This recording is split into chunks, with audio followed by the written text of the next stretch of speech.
he always do it big. You know who it is. B-Eazy, B-Eazy, B-Eazy that dude. He on his way to the top and he ain't about to stop. You thought he would flop and didn't wanna give him props. The things you dreaming about he already did do. Now it's time to soak a game he about to give you. Like, share, follow, and subscribe. Hit the notification bell to tune in when he goes live. Make a contribution if you feeling the content. Tap into the realness if you tired of the nonsense. I mean, no disrespect, ain't trying to sound rude, but the world already knows that B-Eazy's that dude. Ooh.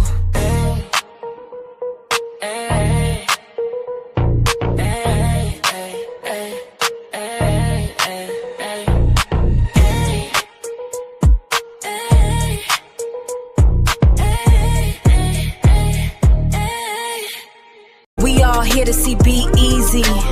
We wanna listen to B-Eazy.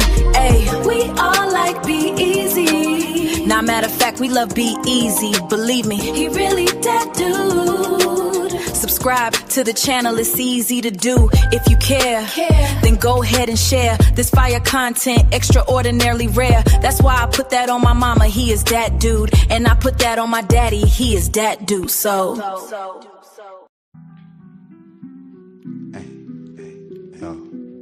yeah.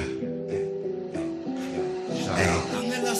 B-Eazy that dude. My trap booming like Metro. My hustle game immaculate. Twist the ism like a Dutch when I mac this bitch. Blue strips by the band, I be stacking it. 4-5 with a 30, I'm packing it. Some shooters rolling with me, they some young riders. Just like a drunk driver, they'll start smacking shit. We in the hood every day, it's like we trapping shit. Niggas tired of the struggle, trying to bubble, flipping packs and shit. Respect the man that I ain't maxing it. I talk shit, but I be backing it. Yeah, I'm like 5'8", but I ain't lacking shit. Cause this Draco probably turn me into Shaq and shit. I just rap for the mob, bro, that's what I will do. If you ain't with that shit, then I can't feel you. Yo, I told her run it and you know the drill, bull. I only want the green like mildew. Sick of these fake niggas frontin'. Y'all not stunners, I'm a top gunner. Got bread so I keep toes. Red peak hope with a chop under. I'm from the Bay, but I play for the Bucks. No, I really don't give a fuck if you ain't feeling the shit. Got still in the clip for niggas squilling they lips. This why I don't trip, cause I won't slip. I keep this thing on hip. On the block at the crib, but when I be riding in my whip, bitch, you know it stay cocked to spray shots. Leave your frame open like the fridge. About to be smoking like a Sid, man, this is how it is. We trill for real, live and direct. My niggas be selling pots in the jacks. We all strive for success, but gonna stay funky, fresh, dressed to impress. Yes, I'm the best in the West. If you ask me, my voice real raspy. I went from ashy to classy. Now niggas cut they bitch when they pass me.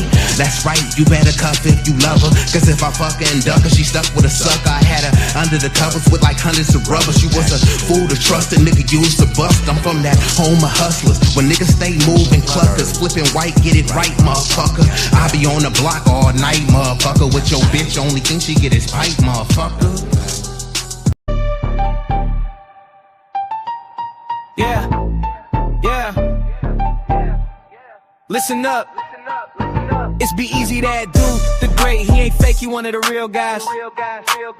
Spitting fire every stream. You been late to the party, now it's time to realize. From Pittsburgh to around the world, yeah, the flow is elite. Every beat that he slide on turns into straight heat. Came up from the grind, selling box on a laptop, running up a bag, feel like he hit the jackpot. Got the luxury visions, ambition vivid, never bluff. Person's progress, persevere when the going gets tough. B-Eazy Dat Dude, got stripes in the game. Every rhyme, every line, they gon' remember the name. From the streets to the stage, the energy don't fade. Legend in the making, yeah, history's what he's laid. Mic in his hand, heart in the flow and soul on every beat. Dropping knowledge, power, bravado, his legacy complete. Hustle amplified, lyrics electrified, that's the truth. B-Eazy Dat Dude, established with certified proof. Feel the bass, feel the vibe, let it ride through the crowd. All the words, every hook, man, he keeps making us proud. King of his lane, rising above every feud. All hail the one and only, one and only, one and only. B-Eazy Dat Dude. Yeah. Yeah. Ayo, who is that dude? Oh girl, that's just B-Eazy. Oh boy, that's just B-Eazy. Well, who is B-Eazy? Oh, you ain't know, he been a pro, for show, all about the dough. He been running up them racks and still trying to get some more. Don't care about the fame, just trying to gain and grow. He really one of them ones, his presence so pivotal. So hell yeah, he that dude, this is unequivocal. Ay.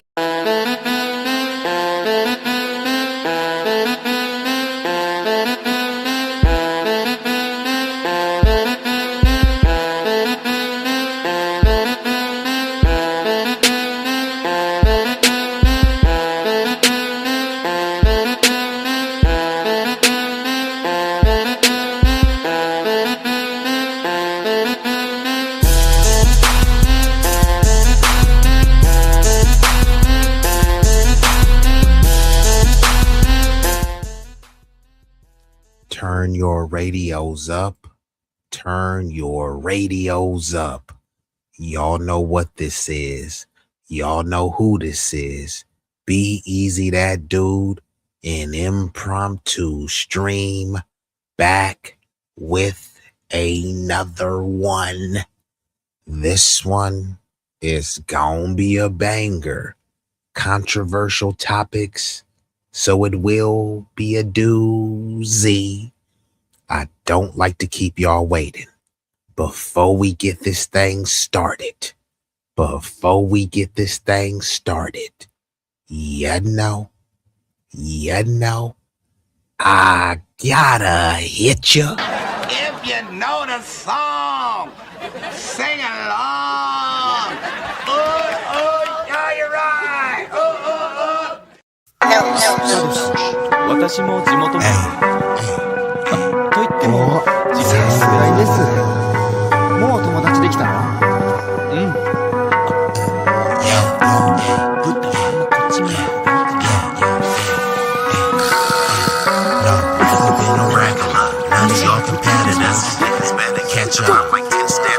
Look, this promethazine got me leaning like a cholo in the club. I'm 20 deep. I don't be riding solo.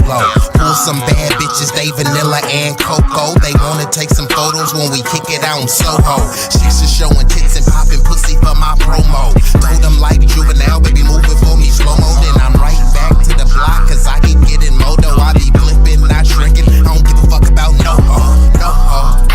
This nigga name ain't D-Lo, but pimpin' these bitches and stacking this bread forever be my stilo. This is B-Eazy Dat Dude. In the trap making pass smooth. If I ever go broke, then I'm about to pull a jack move.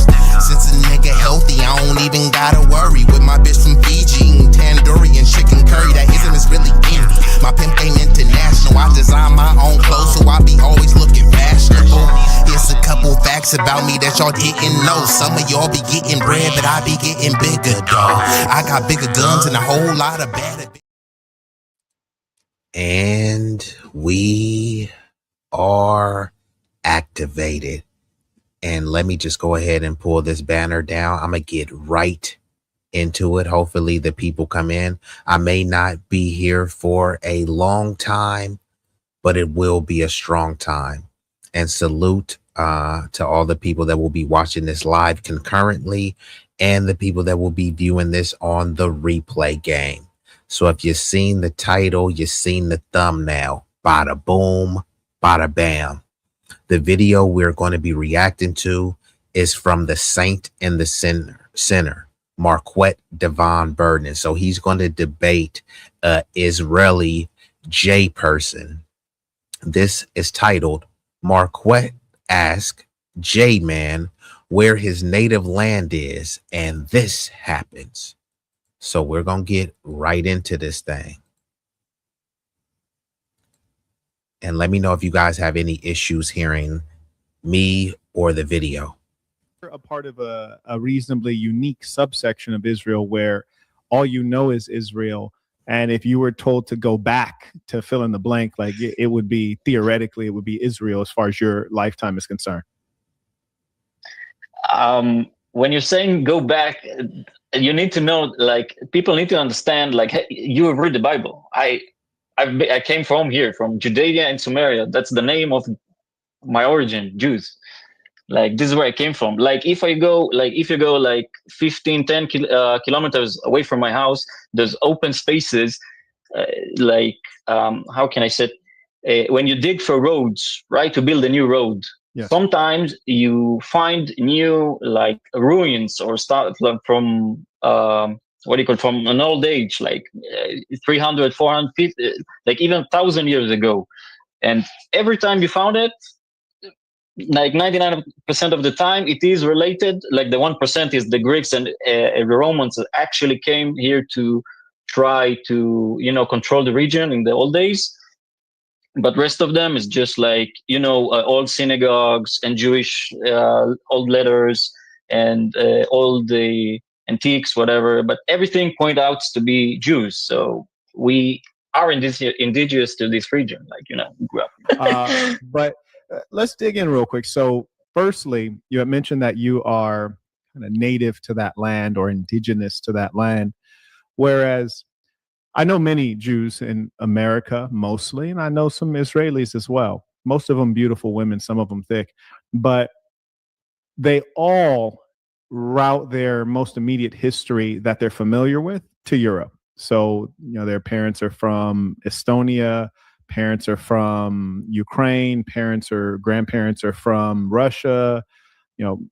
Every single Jewish person I know, where's your grandmother from? Where's your great grandmother from? It's Europe. Where are your grandparents from?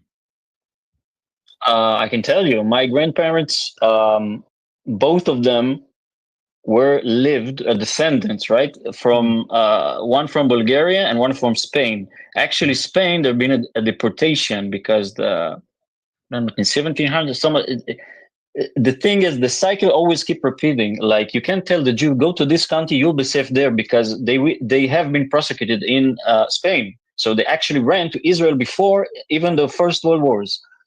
Sure. There was nothing here, like nothing. But have you been to Bulgaria, by the way? I need to. I haven't. Yeah, I hear good things about Sofia. I want to check it out myself. Mind you, I will cut you off from time to time, so you'll have to forgive me for that. So with regards to, and there's just so much to discuss, so we'll try to dig in. And are you in Tel Aviv as we speak? Actually, no. I'm living Rosh Ain. It's like, you need to understand, since this state is 700 kilometers, everything is close. Like, I'm 15 minutes from Tel Aviv, 15 minutes from every central city in every direction, kind of. Understood. Okay. So you're in a proper city outside of Tel Aviv that's still proximate to Tel Aviv. It is, yeah. Okay. And you're not in a bunker. You're in your own personal flat as of now until a siren might go off, at which point you would have to then go to a bunker. Yep, correct. Okay. Oh, yeah, let me ask you this before we get going too deep. I'm going to address some of the things you mentioned. This is a kind of conversation that is really important to hear because it's a sincere conversation. There's no hatred on my part. There's no hatred on his part. We respect one another as men. And we want to have a conversation wherein we can have some mutual learning about Israel culturally, politically, perhaps militarily, because all of the Israelis do partake in the army, and also to understand how they come to the ideas that they come to. So he initially said, hey, all of us Jews, we really come from this land. And then I said, okay, well, all of the Jews I know come from Europe. Do you have any near, recent ancestors that come from Europe? And he says, yeah, Bulgaria and Spain, which are both European nations. And it only verifies what I've said many times. The people who are calling themselves Jews who control Israel are Europeans, and they are white, and there's nothing wrong with that. But it's more so a colonial settler state, and their story with the Bible, the Torah, their story of origin, and the reason that they believe they're entitled to that land is a necessary fiction so that they're not viewed poorly. Like, even when I'm traveling throughout the world, whether it's the Middle East or Europe or even Africa, if I encounter someone who's a racist, which every now and then, the racism will jump up out of someone, their first insult, because they can't insult me directly, right? Like, what is there to say directly? They're not going to insult my height because I'm tall. They're not going to insult my looks because my face is symmetrical. They're not going to insult my teeth because they grew in straight. I didn't even need braces. They're not going to insult my clothing because it's all custom. They're not going to insult my accommodations because it's 5-star. So what do they go to? Circumstance. So they'll say, "Oh, you're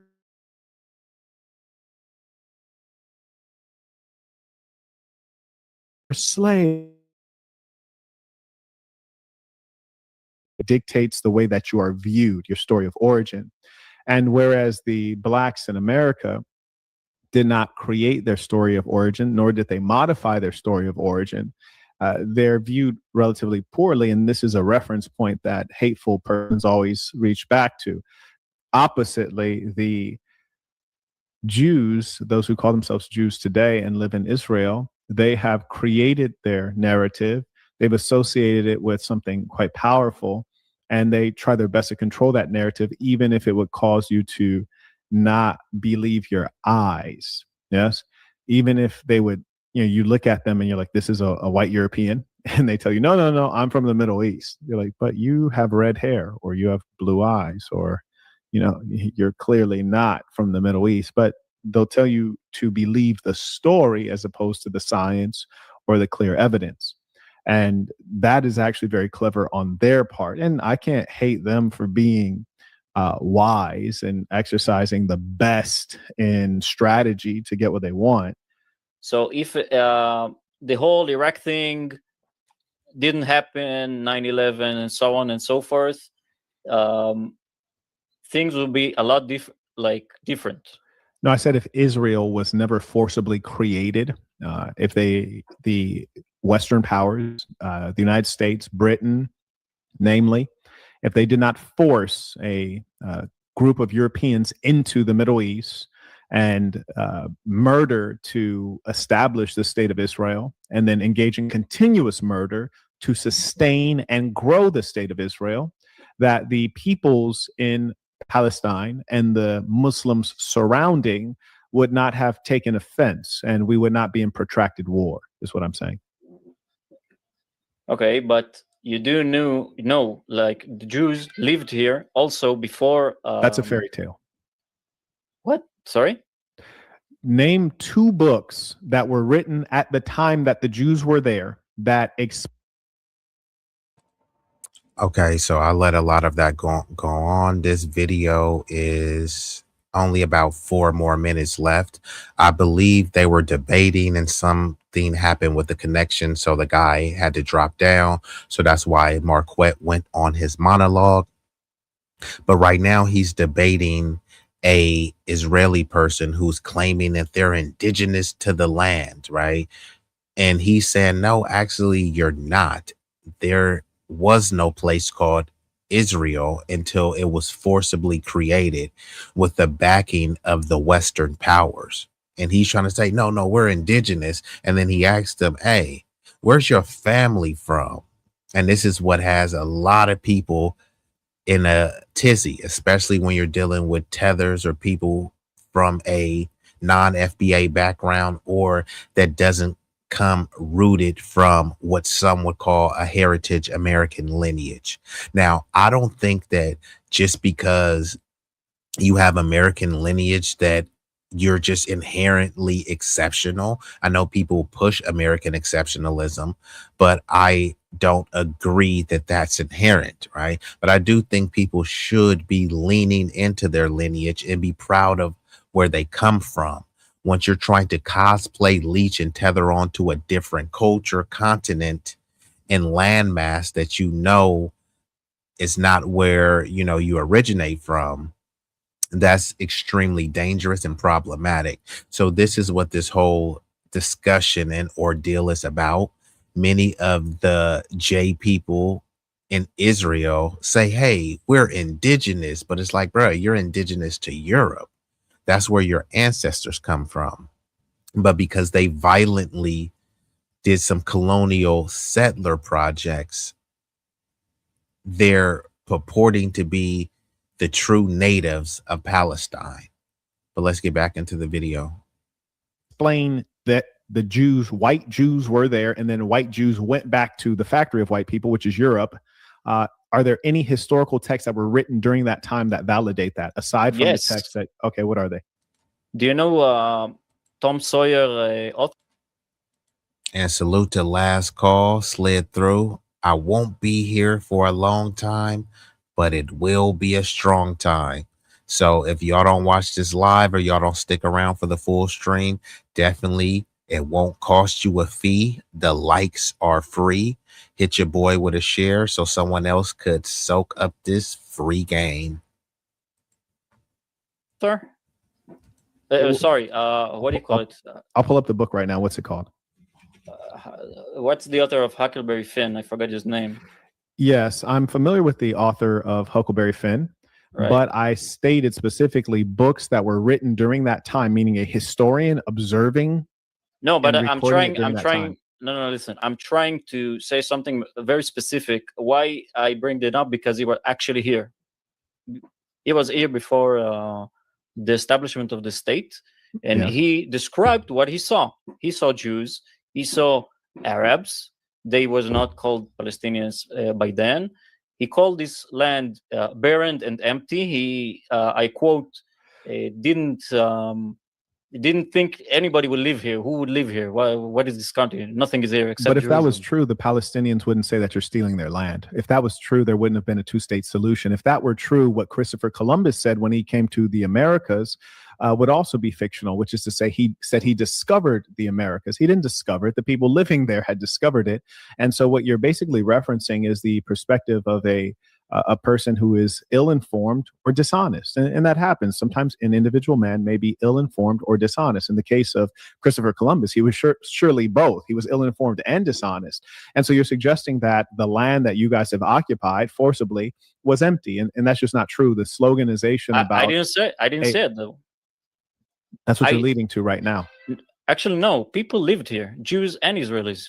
Yes, and if that's the Jews case, and, why did Arab, the people who were in Europe need to flee out of Europe and force their way into a land where they were not wanted? They should have stayed where they were. And just like you said, you have ancestors who were most recently living in Bulgaria and Spain. And all the Jews that I know, they're from Ukraine, they're from Poland, they're from Estonia, they're from Romania, they're from Europe. That's where you guys are from. And so the question is, why didn't you stay where you are, where you were?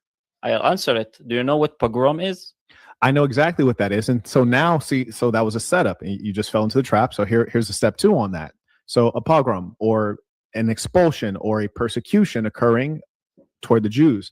Now, the question then is, well, why are people treating you like this? It's not like you're black, right? It's not like they look around and they're like, hey, we're white, you're black, we're going to treat you badly because you're so different than us. You see, black and white, we're nearly opposites in some ways, but you're white and they're white. And so really what happened is that you were practicing a different culture that was problematic within that nation, and they took offense to it, and they did what societies do. They punish behavior that they deem to be bad. Now, the real question is not... rewind it and let the bro cook, because this video is almost over. But of course, I had to interject. I let most of it play, but I have to interject to, of course, make the video transformative. But if you want to go watch it uninterrupted, make sure you subscribe to Saint in the Center, also known as Marquett Davon Burton.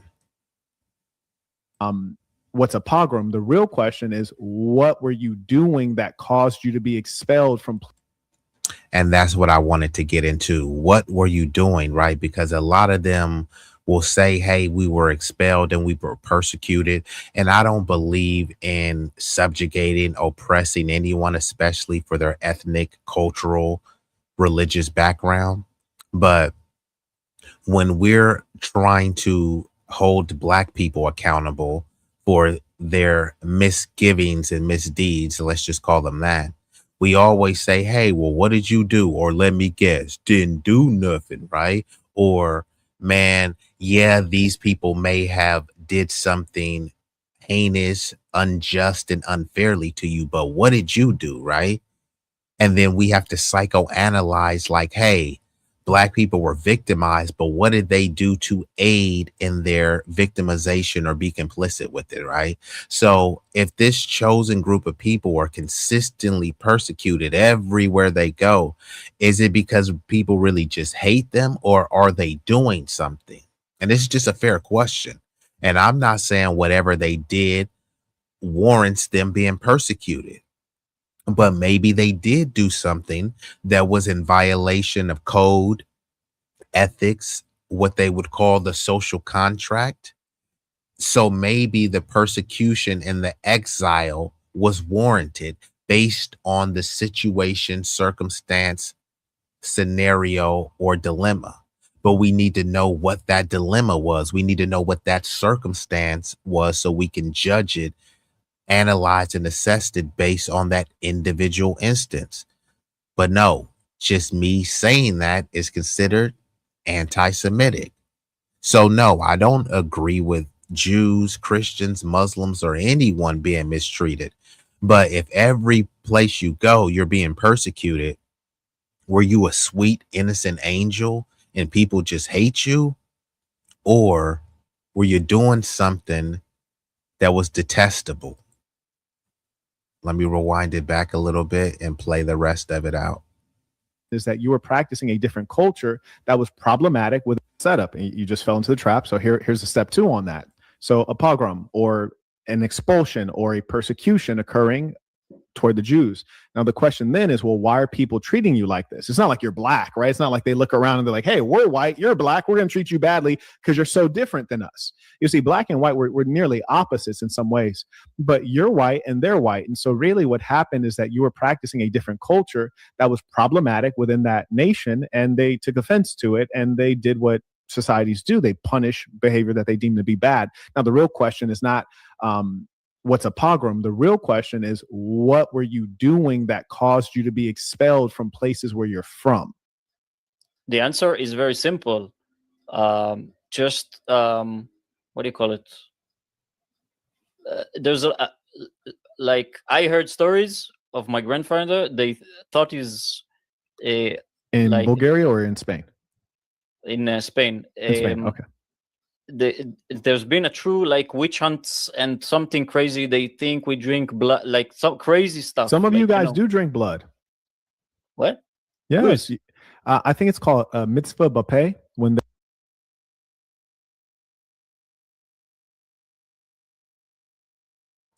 Okay, so we're going to stop it there because the person was saying, hey, there's a lot of slander against the J people.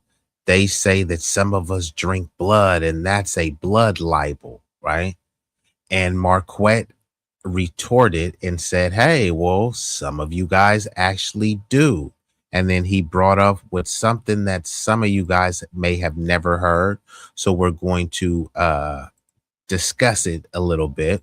And then I'm going to break down his debate with an IDF soldier. And then I have one more story, and then I'll shut it down. But depending on how people react to this, I may come back and hit y'all with a double header. But let me just pull this up right here. Oh, actually, hold on. Let me stop that. Let me pull up this one first. Just give me one moment. Hold on. Bada boom. So don't take my word for it. You guys can type this on any search engine that you prefer, whether it be Yahoo, Google, Microsoft Copilot, mitzvah bapeh, right? So just to give context, Marquett Davon Burton was debating an Israeli, and he said there's slander and blood libel against us that says some of us drink blood. He retorted with some of you do. It's called mitzvah bapeh, right? So what is mitzvah bapeh? Or I think he said mitzvah bapeh. That's what I typed in. But what it's actually called is Metzah Bapeh. I don't think I'm pronouncing it right. If someone knows how to pronounce it right, then you could. It's a traditional part of the J circumcision ritual where the mohel uses oral suction to draw blood. Y'all know what oral is, and y'all know what suction is. To draw blood from the circumcision wound. Where would a circumcision wound be at? On the genitalia, on the penis. It's historically intended to protect the infant's health. Religious and halakhic background. Metzitza Bapeh is mentioned in the Talmud, Shabbat 133a, as one of the 3 stages of Brit Milah: cutting the foreskin, peria, uncovering the inner membrane, and metzitza, suctioning the wound. The Talmud and later authorities such as the Rambam describe metzitza as a procedure to prevent danger for the infant, rather than an intrinsic part of mitzvah of circumcision itself. According to the halakha, if a mohel performs the circumcision and priya but omits metzitza, the mitzvah is still considered fulfilled. Historically, metzitza was sometimes performed using substances like cumin for antiseptic purposes. But modern medicine has introduced safer alternatives. So now let's dig into this a little bit more, just because I'm interested. Have you guys ever heard of this? So let's go into it. Hold on. So what is mitzvah b'peh, right? I told you it's a traditional circumcision, brit milah, in which the mohel performs the metzitza, the drawing out of blood from the wound immediately after the cut, right? So the Talmud, Shabbat 133b, describes metzitza as a health measure to prevent danger to the infant. It does not prescribe a specific method.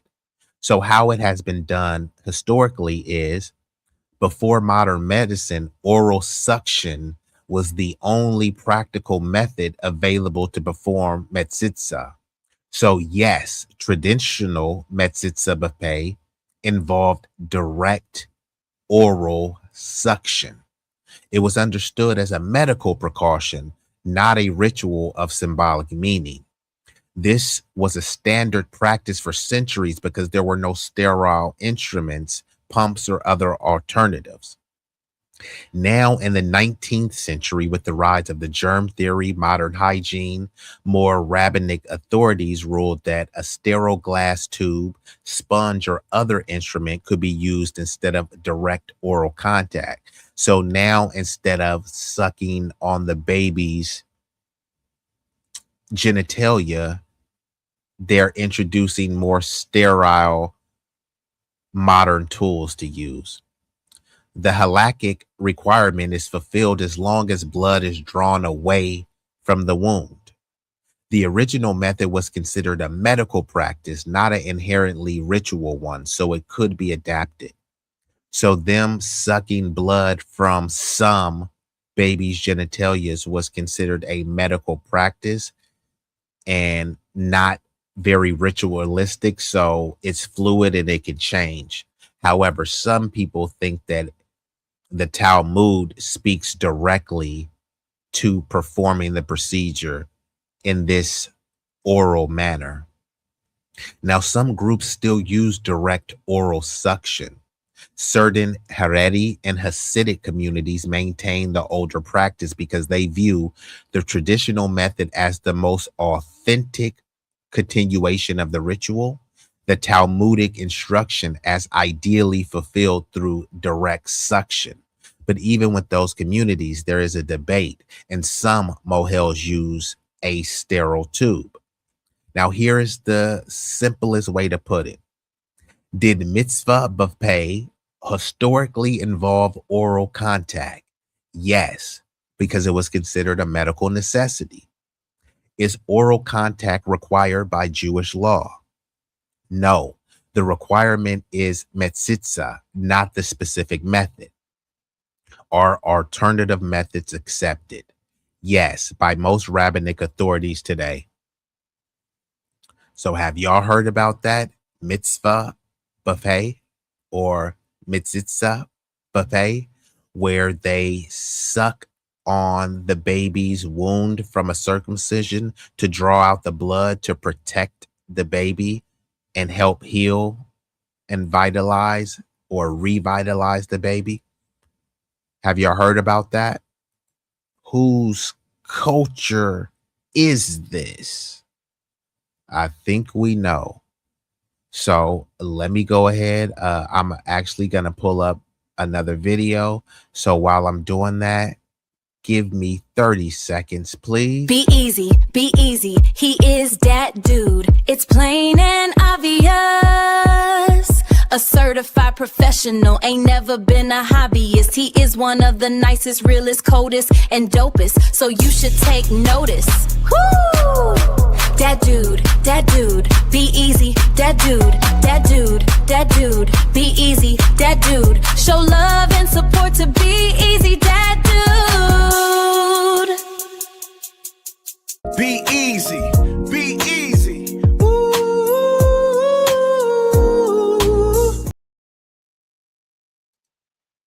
And we are back at it.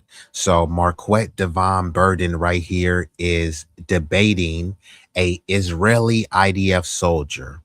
This video is titled Israeli IDF Soldier Dominated by Marquett Davon Burton in a Debate. So this is one of his other channels because I know YouTube shadow banned him when he started talking about the chosen group that are not allowed to be spoke upon unless it's in favorable context.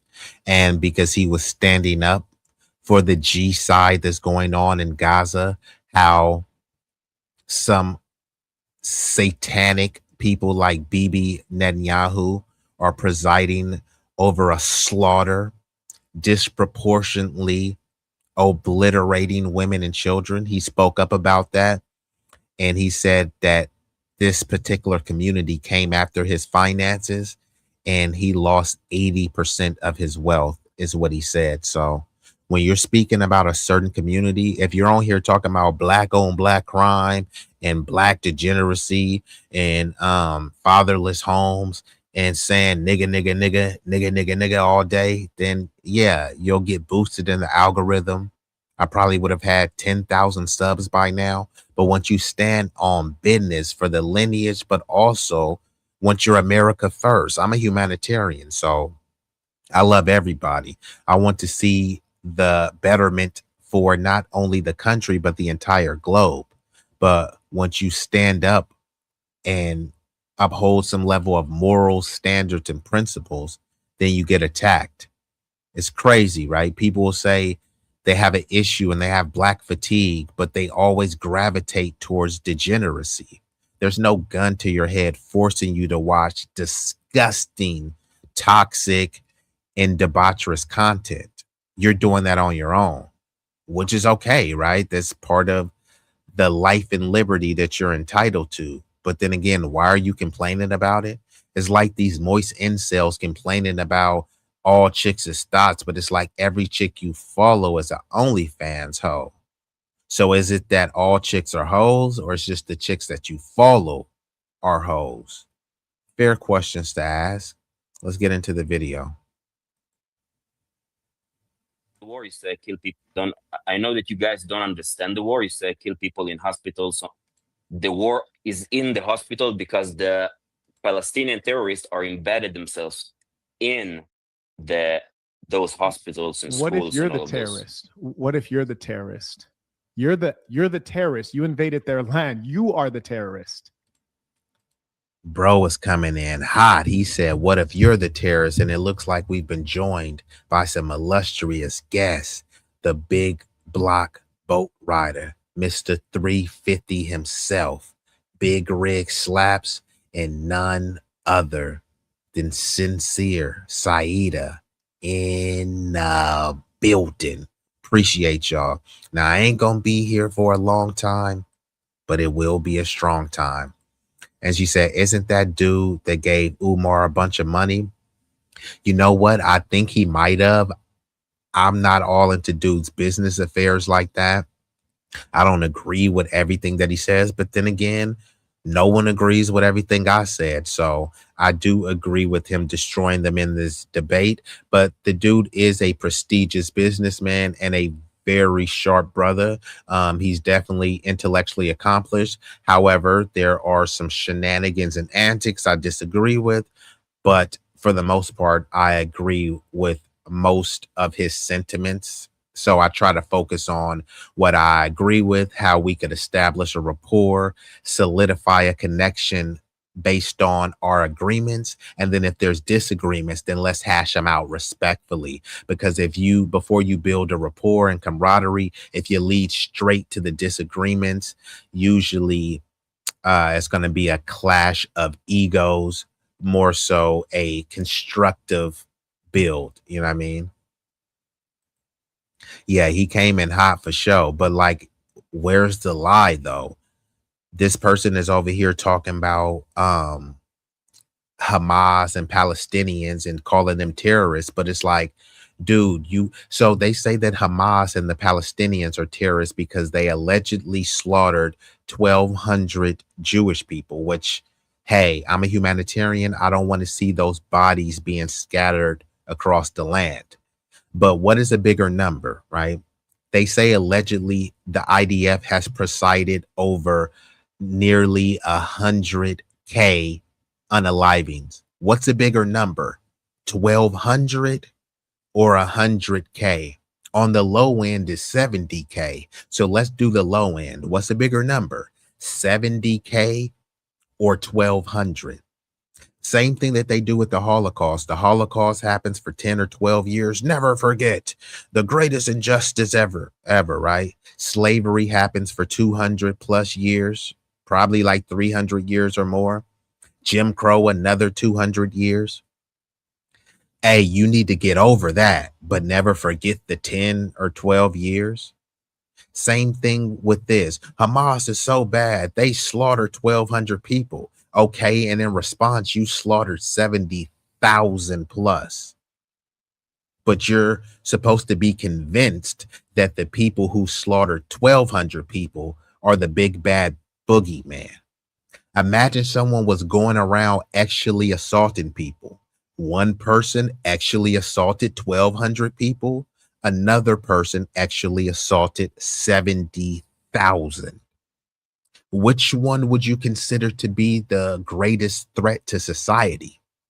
But now we've convinced that the Palestinians, who they say look like Aladdin in flip-flops with rocket launchers, are going up against one of the most sophisticated militaries in the entire planet.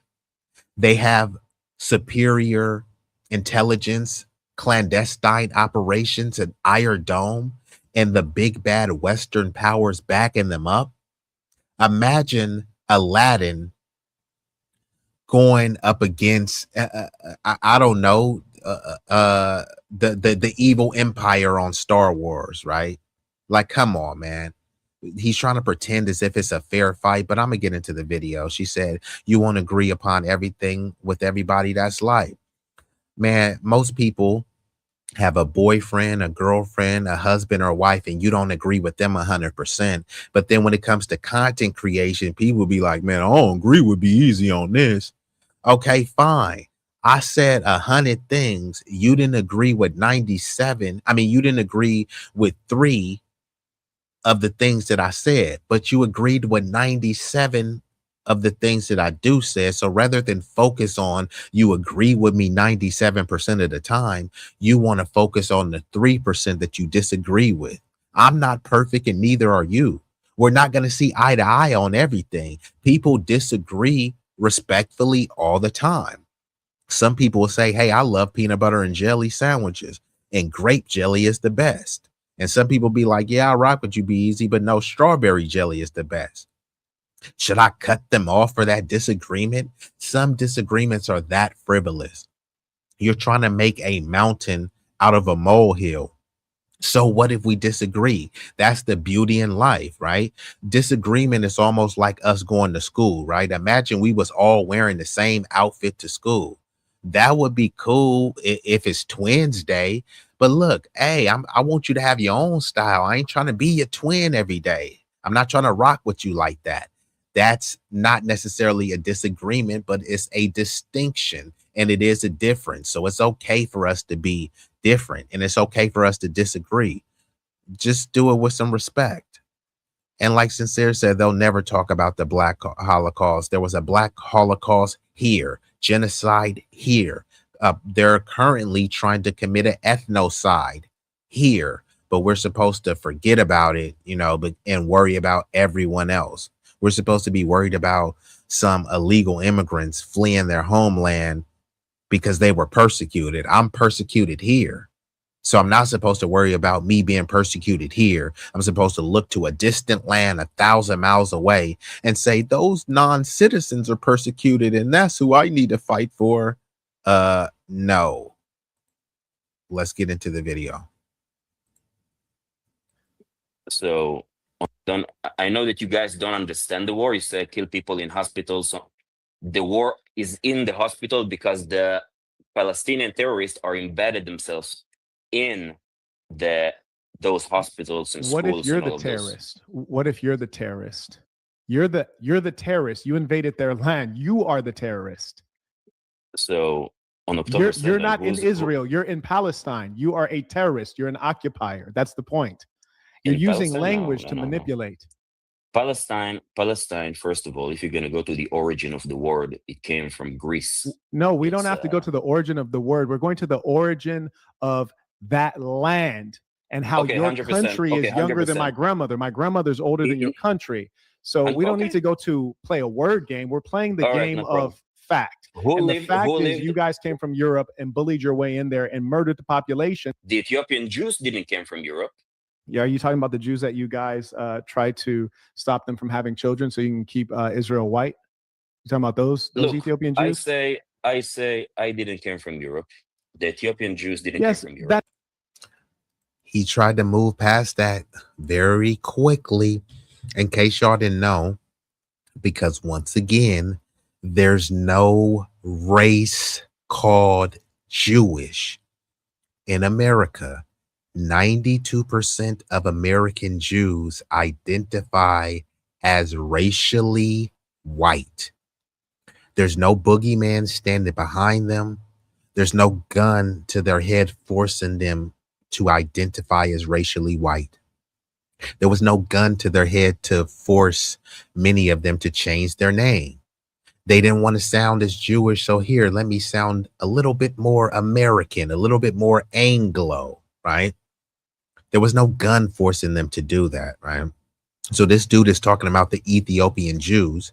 Marquett brings up that they were forcibly sterilized, unbeknownst to them, to keep Israel as they talk about it being a Jewish state, but what type of Jewish state? A white Jewish state. You look at this dude on the screen, they'll talk about how they're Middle Eastern, but there's no race called Middle Eastern. There's no race called Israeli, and there's no race called Jewish. So he doesn't talk about the African melanated Ethiopian Jews who they forcibly sterilized because they didn't want them to outpopulate the Lily W Israelis. And this was documented. Times of Israel, The Guardian. I could pull it up if I need to, but y'all can do your own research. All you got to do is a simple research. Israel sterilizes Ethiopian Jews against their will. But once again, they say this is the only democracy in the Middle East. The Middle East is just a made-up place and a made-up term, just like sub-Saharan, right? But all of those countries are inherently anti-black. Israel being no different. That's silly. The reason you didn't come from Europe, the reason you did not come from Europe is because the colonial settler state was already established. That's why. It's the same thing with me saying I didn't come from Africa. Well, that's because my ancestors had already come here, but that's not where they originate from. And similarly, we're both in settler colonial states. But here's the difference. You guys have committed your genocide on television with no remorse. And you also create a fictitious story. Which genocide? And now I want you to break down genocide for me.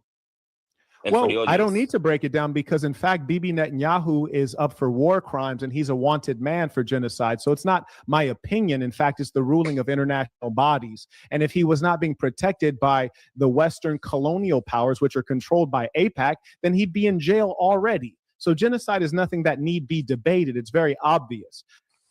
Why is it that you guys, the Israeli Zionists, why were you permitted to go into that land? Like, why are you guys worthy of going in and taking other people's land? Like, what granted you that?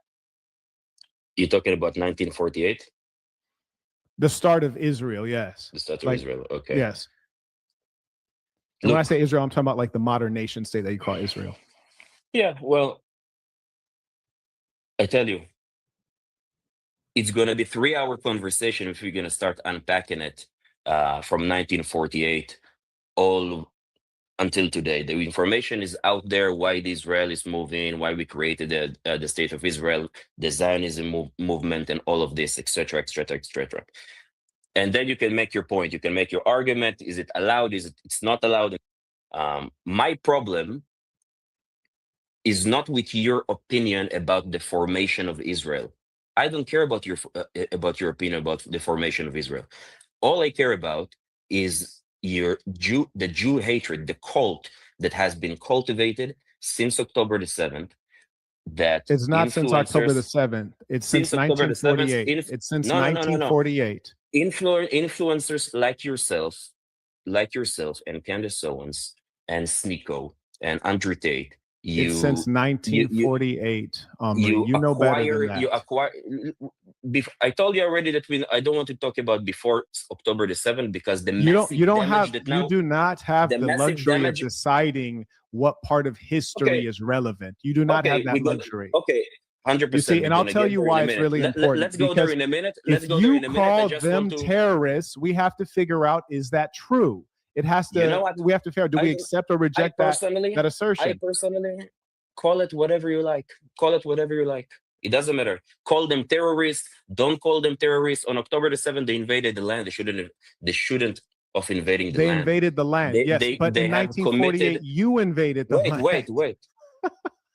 Listen, if you steal, just real quick, Omri, let's be real here. This jacket. What they say, if it's good for the goose, it's good for the gander. So he's whining. They invaded our land. Like, did they invade your land or did they invade their land that you stole from them? You know what I mean? So I think Marquett is going to lead into this thing, right? If you had a car, somebody steals your car and then they have your car for 4 years, right? And then you break into the car to steal it back. And then they say, you invaded my personal property. Like, you got comfortable owning the car and accepting ownership of the car, but you never were the true or rightful owner of the car. So they stole the land. They set up shop on the land. They've built buildings. They've built institutions. And they're like, oh, my God, look at our land. Look at these beautiful monuments we built on our land. But the whole our land thing is inaccurate because the land was stolen and dispossessed from someone else. And they're telling these people to just abdicate their land, give it up. Don't fight us because, we're the mighty chosen people, right? And some has accepted their fate and they've had to flee and become refugees. And others are saying, hey, this is the soil that I'm from, that I'm native to, that I'm indigenous to. Rather than flee, I'd rather fight and die on this sand and land than run. I mean, I tip my hats. It's extremely commendable, and I have nothing but the utmost respect for, the Palestinian people, the Iranian people, the Lebanese people, even though many of them are anti-black. I can compartmentalize. I do respect that they're standing up. Many of them, there are some sellouts in their communities, but many of them are standing up for their rightful homeland. Many Israelis are from America, other Western destinations. They're not indigenous to the U.S. or Western creation, Israel. It's not a biblical creation. Right here. If you steal this jacket from me, and then 30 years later, I try to take it back, am I the thief? No, I'm not the thief. Right here. If you steal this jacket from me, call it whatever you like. Call it whatever you like. It doesn't matter. Call them terrorists. Don't call them terrorists. On October the 7th, they invaded the land. They shouldn't of invading the They land. invaded the land, yes, but in 1948, you invaded. Hey, and looks like we've been joined by an illustrious guest, John Sinatra, aka Johnson Different, in the building. Hey, John, you might want to stick around for this next story. Hopefully you around, because I need you to come up. Wait. Listen, if you steal, just real quick, Omri, let's be real here. This jacket right here, if you steal this jacket from me, and then 30 years later, I try to take it back, am I the thief? No, I'm not the thief. You stole it from me in 1948. I'm just trying to take it back. I can't become the thief because I'm trying to take it back years later. You stole it. It's my jacket. Do you understand the concept there? I do understand the concept. You do understand the concept. Do you agree that Bibi Netanyahu is a war criminal because the UN said so, right? He was a war criminal before the UN said so. And the United Nations today is also controlled by the colonial powers. That's why when you have things like Iraq being invaded under false claims, which were weapons of mass destruction. And by the way, those claims were made by your government, Bibi Netanyahu. We're going to go there later. It does not matter what the UN says. You cannot fool any of us because we can see the history as clear as day. You always must start at the beginning. It's when the Balfour letter came out. Whoever is accusing that Bibi Netanyahu is a criminal, the UN has. For the first time in modern history, college student graduates, they had a UN resolution of the formation of Israel in 1948. The Arabs didn't want it. Then the war started. The first war started, and then you had many other wars up until 1967 where we occupied the lands in Gaza and the West Bank. We took it back, the Gaza and the West Bank. You cannot take on back and on and what on, you never had. on and on and on and okay, doesn't matter. Yeah, he caught him on that. He's talking about they took the land back. It was never yours to take back. So if somebody comes, they see your car in your driveway. Yeah, I was promised this land because of some biblical text. So I'm gonna take my car back. Like it's not your car. It was promised to me from biblical text. What biblical text talks about the modern state of Israel, right? And people are trying to convince you that whatever the Bible says about Israel, that it was talking about this physical place that was created in 1948. How old is the Bible? Where does the Bible say that Israel should be created by Western powers in 1948? Don't worry. I'll wait. Even though what you're saying is wrong, even though what you're saying is wrong, because up until 1967, nobody heard about this Palestinian argument, because those lands were occupied by Jordan and Egypt. So that's that. Here's the thing. Were they your lands? Were they your lands at that time? Were they your lands? You took those lands through violence and murder. Can you at least admit that? Through war, yeah. Yeah, through war. A war of aggression. In fact, it's very similar to what's called. A war that. Have you heard of Lebensraum? Have you heard of Lebensraum? No. You're a military man and you're Jewish. You haven't heard of Lebensraum? Living space? No. Yes, living space. This was the concept that Adolf Hitler put forward, and this is how he tried to justify his war of aggression, annexing nearby countries and expanding toward the east as well to consume parts of Russia. He's basically Bibi Netanyahu 1.0, which is to say you have two fundamental beliefs that are shared. Number one, that you are superior versus others by blood. And number two, that you can take land and you're willing to go to war for it and murder for it.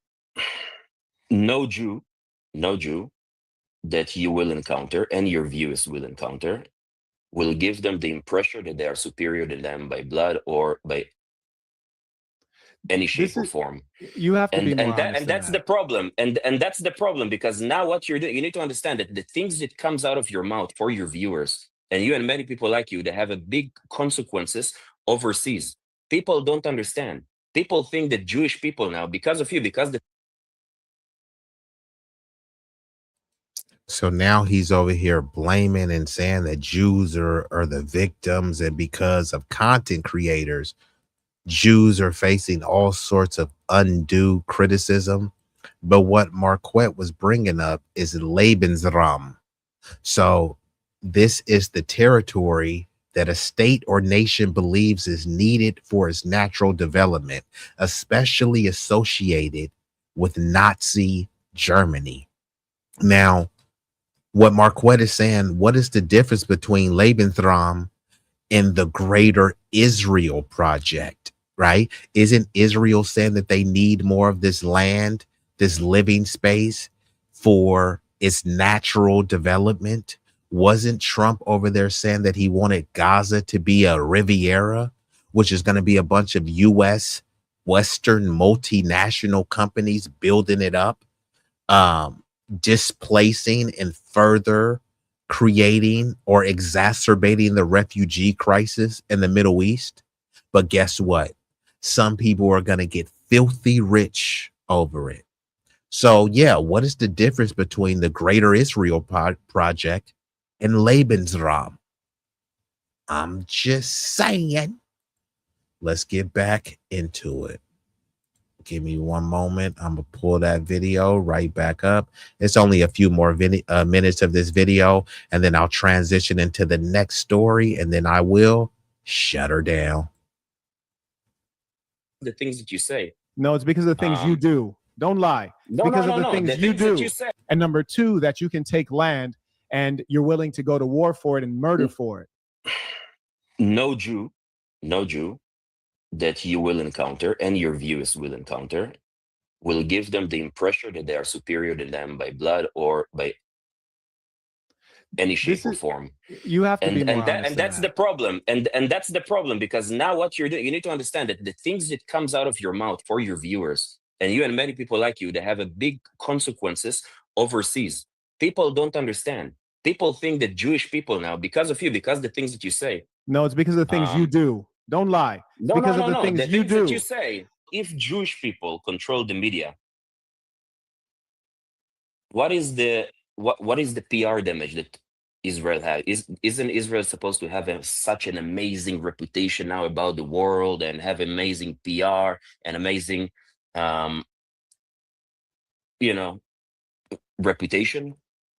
Don't you see the rise of anti-Semitism all because of the media, all because of things? No, it's that not you because say, of the media, my dear boy. It's because of the murder. You already admitted that in 1948, your country was created through murder. No, and wait. Hey, shout out to Marquette. That was a bar right there. Here's this dude. I guarantee nobody will say that this dude has a victim mindset. But here he is saying there's a rise in anti-Semitism. Jews are under attack because of the media. And he said, no, my good boy, Jews are not under attack because of the media. They're under attack because of murder. You guys, not everyone. I'm talking about the genocidal maniacs in the Knesset and running the Israeli government, i.e. Bibi Netanyahu. You guys are slaughtering people. A disproportionate amount of women and children have been terminated, wiped off the face of the earth. And if someone hates that regime, or they hate some Israeli Jews who are cheering this on, that's not anti-Semitism. They're reacting to some grotesque behavior that they're seeing. But they want to just frame it as, you hate the Jews. It's like, no, we don't. They hate people who are genocidal cheerleaders. Let's get back into it. Are an amazing, reputation. Don't you see the rise of anti-Semitism all because of the media, all because of things? No, it's not because of the media, my dear boy. It's because of the murder. You already admitted that in 1948, your country was created through murder. No, wait. Really. Why do you hold change on the topic? You're changing the topic. You tell me something. No, listen, that's the topic problem. remains the same. Look what you do. The fundamental thing you can never call Palestinians terrorists because you guys are the terrorists. You can never call them thieves, for you are the thief. If you stole their land and they're trying to take it back from you, that does not make them a thief. That makes them someone seeking justice, trying to recover what is theirs. And in as much as that is the fact, when you say that there's a rise in anti-Semitism, that is the natural result from you guys displacing yourselves into that region and using violence to have an ever-expanding territory, mind you, while violating many of the rules and conditions favorable to you that the UN set forth. The two-state solution. I'll tell you how vicious the Zionist state is. You may remember the predecessor. One moment. May I complete a sentence? Okay. Thank you, sir. Before Bibi Netanyahu, there was a prime minister who seemed almost reasonable. He was getting on with Yasser Arafat, and he was about to have a resolution that would have some semblance of peace. And frankly, I think the Palestinians were fools to even agree to it because it was their land. But you guys were about to come to an agreement, and then what happened? You're a Jew. You know your history. What happened? Or maybe you don't know your history. You don't know what happened? Which year? The prime minister immediately preceding Bibi Netanyahu, and he was about to make a peace deal. Do you know how many peace deals? One second. No, this one is special. And I'm going to tell you why this one is special. You don't know your history, so I will educate you, Jew, on Jewish history in Israel. This is the education you shall receive. Bibi Netanyahu made his career, number one, being anti-terrorist, which is extraordinary because Israel is the greatest terrorist state. He did that and started it when he was in America. But when he got back to Israel, he hit the ground running and went into politics. There was another prime minister whom he wanted to unseat, and he started campaigning saying that this guy was basically Hitler and he was going to make the Jews victim because he wasn't tough enough on the Palestinians. Bibi Netanyahu wanted blood. And I tell you what happened, because he demonized this guy so bad, he got assassinated. Who assassinated that Jewish prime minister who wanted peace? It was an extremist Jew from the state of Israel, an Israeli who killed him because he was trying to create a two-state solution. That's who did it. You guys do not want peace. You have never wanted peace because you know the only way you can exist is through constant murder. So I allowed you to talk. Now please, I yield the floor. I yield the floor. Stay on topic, please. You're telling me that they didn't have the chance to have a state without arms? They did have a chance to have a state without arms, without tanks and fighter jets. They didn't want that because you need to understand who are the ruling party. Who are the ruling party in Gaza? Who are the ruling party in Gaza, and what is their mission, the covenants over there? You don't know that because you never fought in Gaza. You never went door to door in Gaza. And I do know because it's common knowledge. Wait. You see, every time you just asked a question. You said who? You started with a question. I didn't know if it was rhetorical or not. Did you not ask a question? I haven't finished my sentence. I haven't finished my sentence. You did. But just say it's a rhetorical question. Who is? Let me finish one second. Who is the ruling party in Gaza and what is their mission? How many people voted them in? You need to understand who you're dealing with. We live in a different neighborhood than you. This dude does not take any accountability. So this is why I always tell people, when they always talk about the black community has an accountability problem. Really? I mean, do we? Every day you see some crusty, musty, dusty niggas talking about, what about black on black crime? Black people do this. Black people ain't this. Black people is cooked. Black. It's a lot of accountability.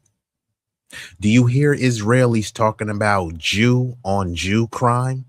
Israelis are Middle Eastern. Palestinians are Middle Eastern. Do you hear anyone talking about Middle Eastern on Middle Eastern crime?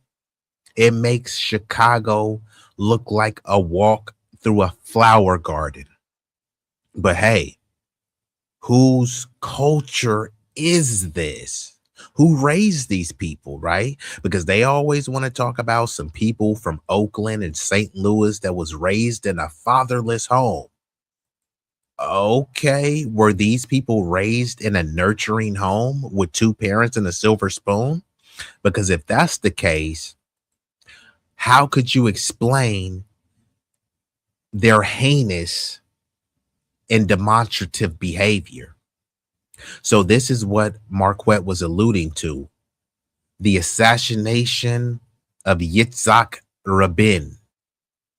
Now, Yitzhak Rabin was the prime minister of Israel who was assassinated in November 1995. That wasn't that long ago. Some of y'all was born in 95, right? Some of your kids was born in 95. So it really wasn't that long ago. But they want you to think that this happened in the distant past. He was killed by Yigal Amir, an Israeli extremist opposed to Rabin's peace efforts with the Palestinians. Well, huh? I thought they said that the Palestinians were terrorists. So a person is proposing peace. Like Marquett says, the Palestinians were quite foolish to agree to it because it's like, bro, this is your land. Why are you even agreeing to this foolishness? But they say, you know what? Yes, you guys are invaders, but you know what? We want to keep the peace. So we will negotiate with you guys and we will give up large portions of our land to you invaders. And guess what? That wasn't good enough. They said, how could you try to collaborate with the Palestinians and push peace? And he was slaughtered, assassinated by his own people. This is Israeli on Israeli crime, but it's not called that. This is Jew on Jew crime, but it's not called that. This is Middle Eastern on Middle Eastern crime, but it's not called that. Why? Why is the black people the only ones who get that? The most people who slaughter people in Colombia are other Colombians. Many of them are brown. It's not called brown on brown crime. The Mexican cartel, guess who they victimized the most? Mexicans. But has anyone heard Mexicans talking about, we got to stop Mexican on Mexican crime? Just show me one video, please. I'll pull it up right now. But guess what? It doesn't exist. Now, his funeral was attended by global leaders, including the UK's then Prince Charles, right? So, yeah, y'all can look that up if y'all want to see any more information. This was the assassination of Yitzhak Rabin by a genocidal, or I'll say a maniac, named Yigal Amir. Okay, so let me go ahead and pull that down. And Sincere says, I don't think it's safe for you to be hanging outside of skyscraper windows like that. Hey, well, when you fly, you don't really got a trip. You know what I mean? And I see you. So, hey, Sincere, you know what I mean? I know you live in the high life in the high rise because you a Highlander, but hey, that's how I'm gonna pull up. I'm gonna pull up to your high rise like peekaboo. You feel me?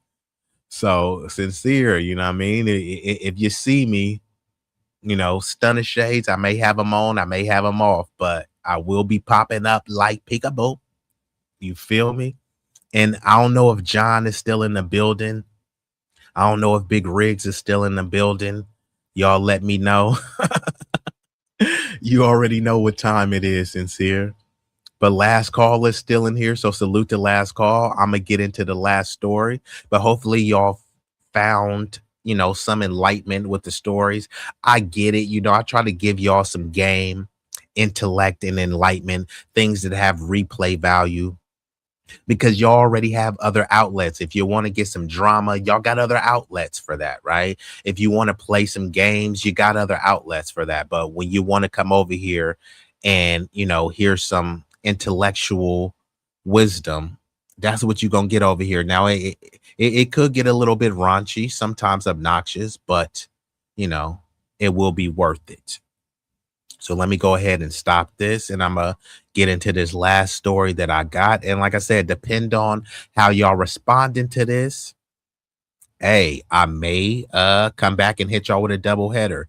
And actually, if John or I mean Sincere too, I mean, actually, you know, I don't mind if Sincere comes up. So let me go ahead and drop this link.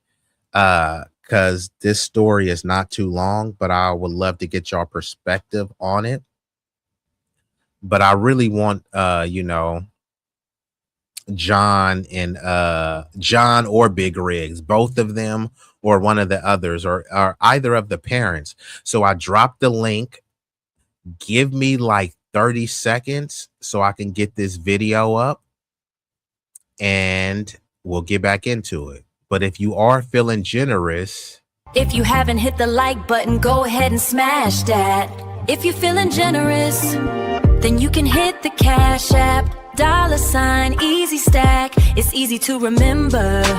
All them donations that you contribute make it feel like it's the 25th of December. Hit the Cash App.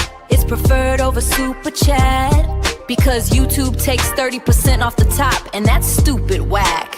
So if you want to see growth and watch the content get greater, send a Cash App to B-Eazy Dat Dude. Bam. We're back at it. Now, this video I'm going to be reacting to is the rapper Da Baby.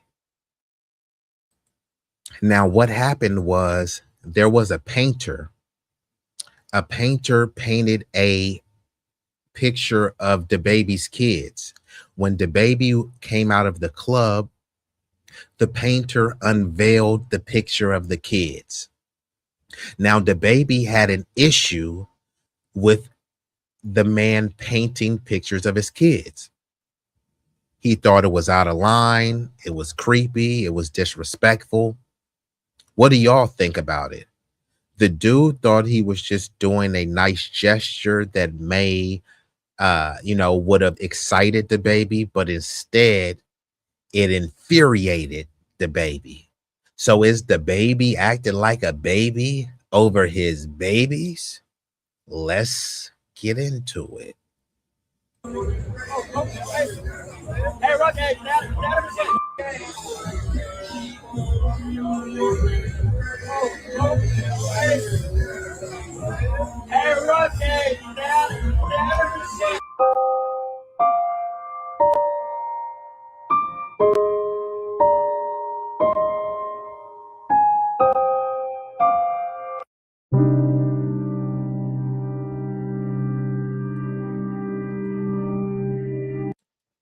So this is the person who I believe painted it. It said, here's the viral painting, guys. I don't see nothing wrong with it, but hey, shout out to Da Baby and his beautiful family. God bless. The mission continues. So the person, he painted a picture of Da Baby's daughters and he signed it. Then he saw Da Baby was in town. He said, hey, look, man, I'm going to pull up to Da Baby.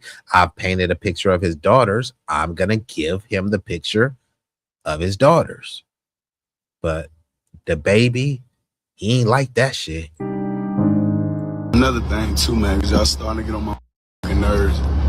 Talking about Buddy with this painting of my two of my daughters that he presented to me outside of a nightclub or whatever. First and foremost, I'm not the type of father that I'm not into, like, you know, grown ass men discussing my daughters, painting pictures of my daughters, taking pictures of my kids. I don't play like that. If you play like that, to each his own. You see what I'm saying? Like, more power to you. Send a picture of your daughters, let them paint them, and then show them some appreciation. Number two, I'm not accepting no painting of my daughters outside of a nightclub. Number 3, you see what I'm saying? You feel a way about, you know, the principles I stand on with my kids and how far I go to protect them. That ain't none of my concern. Be more grateful to it. Let's go.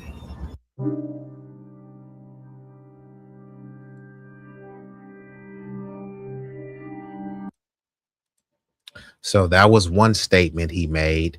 Then he went and took it a step further and made another statement and said, you still got my daughters on your page as a grown man after I made it clear I ain't comfortable with that. Steady playing for this online attention. So when God put me back in front of you, I'm going to show you how serious I am about my daughters. Best advice I can give you. Get my children off your page and keep doing what you gifted at doing. Using my kids ain't the route to go if you want to go viral. That's the route you want to go if you want to get heard. This is a father talking, not a rapper. So what y'all think? I mean, I have my comments on it. Is he taking a little bit too far? And now, you know, you're not just issuing warnings, you're issuing veiled threats. So it's like, come on, bro. You're saying you're a father talking, not a rapper, but that painter dude, you know, before he has to be a painter, he has to be a man, you know, at least he should be.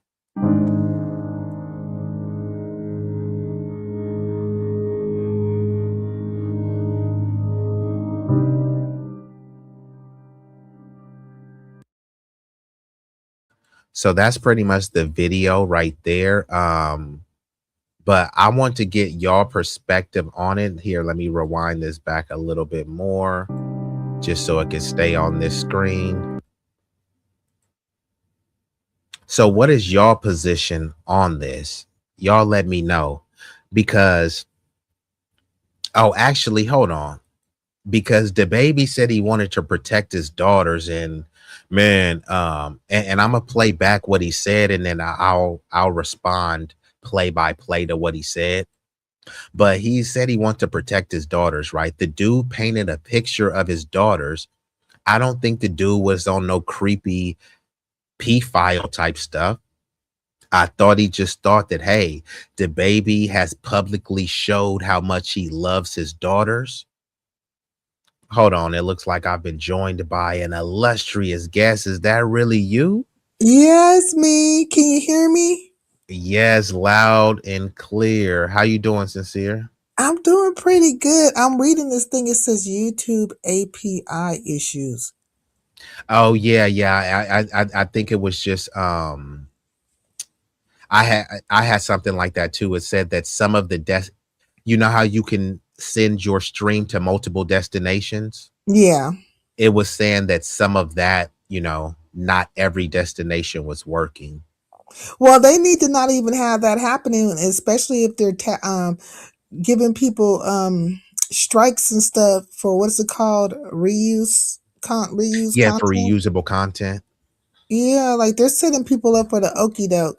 But I do want to comment about Da Baby, because I like Da Baby, and I feel like I don't know if he's just angry all the time because he's been blackballed in the industry and stuff like that. He's very talented, and he is very passionate about his children. So I can't do nothing Yeah, but bro is respect it. talented off top. Like I wouldn't question that. And I'm gonna let you cook. I just want to show this because all you got to do is you type in rapper Da Baby and his daughters, Mm-hmm. and look at all this stuff, right? They're I mean, everywhere. this His dude, children are everywhere. he got his daughters everywhere. He got his daughter eating ice cream, his daughter with the Grinch, him smiling, him kissing his daughter, him sleeping with his daughter. Look at this. He got his daughter with a bunch of money. And this is his daughter. He can do whatever he wants. So what I'm saying is this is for the public. If there was a disgusting P file, all they got to do is just type in Da Baby and his daughters, and you've already put your daughters out there. So this dude said, hey, look, man, the dude loves his daughters. How about I paint a picture for him? Because he's coming to a concert.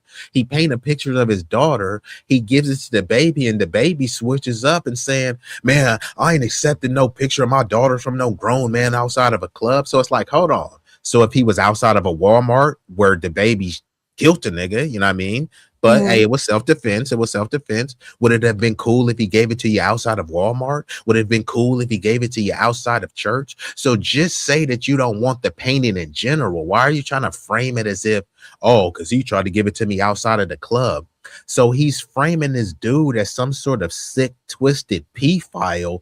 I don't play about my daughters, nigga. Your daughters are all over the internet, bruh, scattered. I'm talking about, I typed it like, I wonder if he's bipolar or something. Because what if that would have been a woman painter?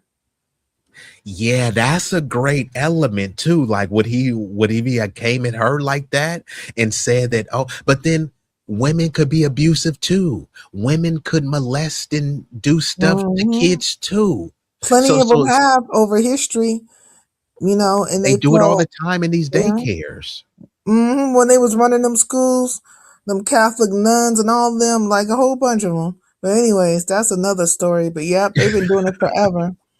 And but I just wonder because, like, did you see the expression in the guy's face? Like, he literally. I'm gonna play the video again too. Now that you up here because it's only 2 minutes long. But this is wild. Like, bro got hella videos. His baby's crying. He got video of his baby mama. You literally can see his kids. Hold on, is that? Oh, I was gonna say is that I thought he had another rapper holding his baby. I was like, you can't be serious. Isn't that like, Danny Lay girl he was with? Yeah, isn't that her right here? Yeah, he's not with her no more, and he was I think he dogged her out. Oh, he dogged her out. Well, I don't. Did they have a baby or what? I guess so, cause his song what's the name of that song? It starts with Magnificent. Is it called Magnificent? I think it's called Magnificent. I think it's about her. Danny Lay, that's her name. Let me look it up because I was just listening to it today because I like the baby. I really do. Yeah, I mean, I think he has talent. I mean, I think bro could spit. He got a video of him helping his son in the bathtub or something like that. You see what I'm saying? It's like sometimes people, they put their kids out there to the public, and I'm not saying this gives anyone. The song's called Masterpiece. Sorry, it's the baby Masterpiece, and he's talking about that broad right there. Oh, that Danny Lee chick. Or she's in a video, so I just assumed it was kind of focused around her. Who is that chick after all? She's a singer. She was kind of rolling kind of tough with Chris Brown and a few people, and then who did she get into? I think it was the situation with the baby that kind of like took her out the game a little bit. Interesting. So let's play this one more again, and then we're gonna break it down play by play. So you can see right now, could you see that dude face? I mean, it's kind of blocked, but bro is cheesing. So you know he was extremely proud of this. He was like, I know the baby love his daughters. He gonna love this. But the baby looking at it like it just got some boo-boo on it. And then he just walked away. And then now let's look at bro's face.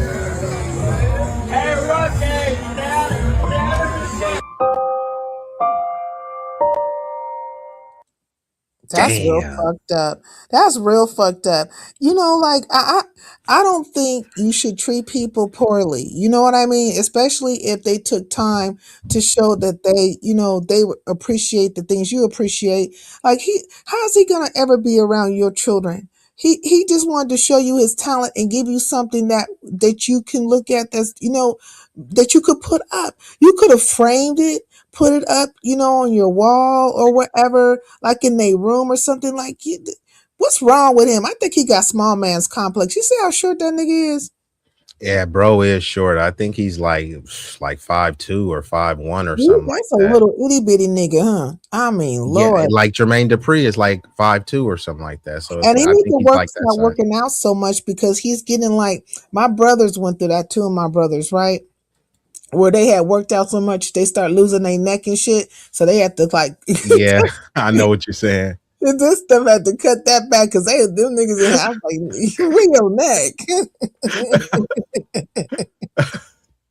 But yeah, that's wild. Yeah, the baby is trying to, but I mean, I can go on a whole separate tirade too. It's like, why are you grown ass niggas keep calling yourselves baby and lil, right? You already know, bruh, you're going to turn 30 at some point. Nigga, you're not gonna be 20 come on, like even when you at 20, you're not no baby, little baby, the baby this, baby that. Is like, nigga, I'm just like, y'all kind of gotta just chill with this whole baby stuff and chill with the whole little, like you already know, right? It's just like if every big nigga calls himself big and every little nigga called himself lil. It's like, where are we going? What dudes on the, like, come on now. I ain't never in my lifetime met anybody whose their name was the baby. Like in my lifetime. Have you ever ran up on a nigga and his name was baby something or other, or the baby, or any form of a baby? No, that's what I'm saying. That's like some infantilizing type stuff, which I don't get, which I get it. You know, young males already mature at a slower rate than women, you know, because women have typically access to older men, which are rightly or wrongfully, so they have to mature faster, you know, just for certain other aspects. I'm just saying that's one of the main aspects, right? Because they say, hey, you have a biological clock, so we have to start, you know, grooming you to be a more demure, you know, dainty woman, you know, to carry yourself. With the guys, they have sayings like boys will be boys, you know what I mean? Which is like, yeah, man, them niggas gonna do whatever, but yeah, hey, it's cool, boys will be boys, you know, they'll get it together. That's kind of how it is with guys. But it's like with women, it's like, no, girl, you need to get your ish together, you know what I mean? You ain't gonna be young and hot for too long, you know what I mean? So that's kind of, I just definitely was like, this came to, you're just a baby boy. You're not the real McCoy. You know what? Hey, I didn't realize I want to do like a movie breakdown, and that was one of the movies. That movie is actually lightweight, goated. Like when you just watch the movie from an entertainment aspect, you like the movie. But once you watch it from an analytical aspect, man, it's spot on. You know what I mean? When you look at Jody being a baby boy, right? Remember, he was living with his mama house like a little baby boy, right? But then he was also moonlighting at staying with his baby mama. What was, I can't remember his name. So Roger P. Henson was the baby mama, and then he was trying to control both of the fucking dynamics in both houses. Exactly, but he didn't have a pocket piston or a window to throw out of. I was like, And Vin Raines came in. And then remind you, he was still sliding. Remember, he had some side chicks too that still wanted the D. So when you start looking at all those aspects, like, bruh, Taraji was letting you drive the car. She was doing all this other stuff, but you driving the car to go put your peen in some up. You feel me? To pick her up and stuff, out here straight disrespecting. You know, I mean, it was horrible. And then he had to go back home to his mama, and the mama found love with Vin Raines and stuff. And he wanted to walk around naked because, nigga, you ain't been here. This is her home, our home together now. By now, I don't know. I definitely couldn't walk out butt booty naked in front of nobody's children. I don't care how old they are. No, I ain't gonna do that. Yeah, I couldn't do that. But bro, that but was you gotta weird mind you, it was like way weird, but at the same time, remember, bro was institutionalized. So a lot of these stuff, you've already become distorted. At any given time, they tell you, like I said, I talk about it all the time. Just an intake, they telling you, drop your pen, spit, cough, bend over, cough, spread your cheeks. You, and at some point, they'll do that at any time that they suspect. So then on top of that, with the showers and stuff, people become desensitized to walking around with their dongs out. You feel me? Especially around other dudes. Gross. And then he damn near took him out the game, choked him out, right? Yeah. Stuffed him out. I'm like, how can you be with a man who damn near took your son out like that? I mean, that would just put my antennas up like, what? Something ain't right with this nigga. I mean, I enjoy your dick and all, but something ain't right with you, fool. You Hey, know, yeah, because he was piping her down. I think he gave her the African squat. He gave her that African squat, and I shout out to Red Six. I thought her name was Yvette, but I didn't want to speak out of turn. Yeah, Taraji, her name was Yvette. But hold on, was Taraji moving foul because she was still taking calls from Snoop? I don't think did Taraji. I think the only reason why Taraji even got with Snoop, if I could recall, was because how he was acting. Not to say it was right, but how he was acting towards her, because he really wasn't there unless he wasn't seeing the other girl. So I think it was like a get back. But I don't think she wanted Snoop either. She got rid of both of those niggas. I remember. Didn't she get rid of both of them in the movie? Now, I thought Jody got his act together at the end. See, now I got to Yeah, but rewatch. he got his act together, but he wasn't with Taraji in the end. Like they didn't make it. You know, they ended up being cool though. They ended up being like, okay, yeah. So then you kind of understand why. You kind of see that she wasn't trying to be with Snoop either. Like she just wanted to get that nigga away. Like she just didn't know how to escape the situation. You know what I mean? And yeah, so she needed another guy to come in to kind of like put the smack down on Jody. Man, I gotta rewatch that and break it down. But that was like that was a great movie. Yeah, we all should probably just rewatch it and kind of get so it could be on point. Because after if you don't see a movie after a while, you forget like finite details. You know what I mean? Nah, I agree. So let me play a little bit more of this video. But yeah, I definitely want to tap in on that one. But man, this face is just sad, bro. Like to really paint like that's a lost art, because now people have all sort of digital art, people have AI. So somebody that's physically took the time to paint, and I just showed you, if you type in the baby and his daughters, a litany of photos comes up. So if someone is looking in and someone is a fan, hey, I like the baby, I'm a fan. Bro loves his daughters. I paint, you know what? I'm gonna paint a picture, you know what I mean? And when you think about it, I'm sure a bunch of people have always painted pictures of the baby. So if I'm looking at this dude from a painter's perspective, he said, man, I bet nobody probably painted his daughters for him, though. It's like a Kobe Bryant thing, right? People have painted pictures of Kobe Bryant or Michael Jordan. And paints cost a lot. If he would have done an oil painting of those babies, he would have been hella pissed. I'd have been pissed like, motherfucker, do you know how much money it costs for oil-based paints and what's it called that they paint on? The canvases and all that stuff. Like, man, I probably would have took that paint and whopped him upside his head. Fuck it, we gonna fight here, nigga. Disrespectful. I mean, mine as well. Shit, since he ain't want to paint it anyway. Okay. So let's play his reaction though, because I want to break that down play by play too. Okay. Mm-hmm.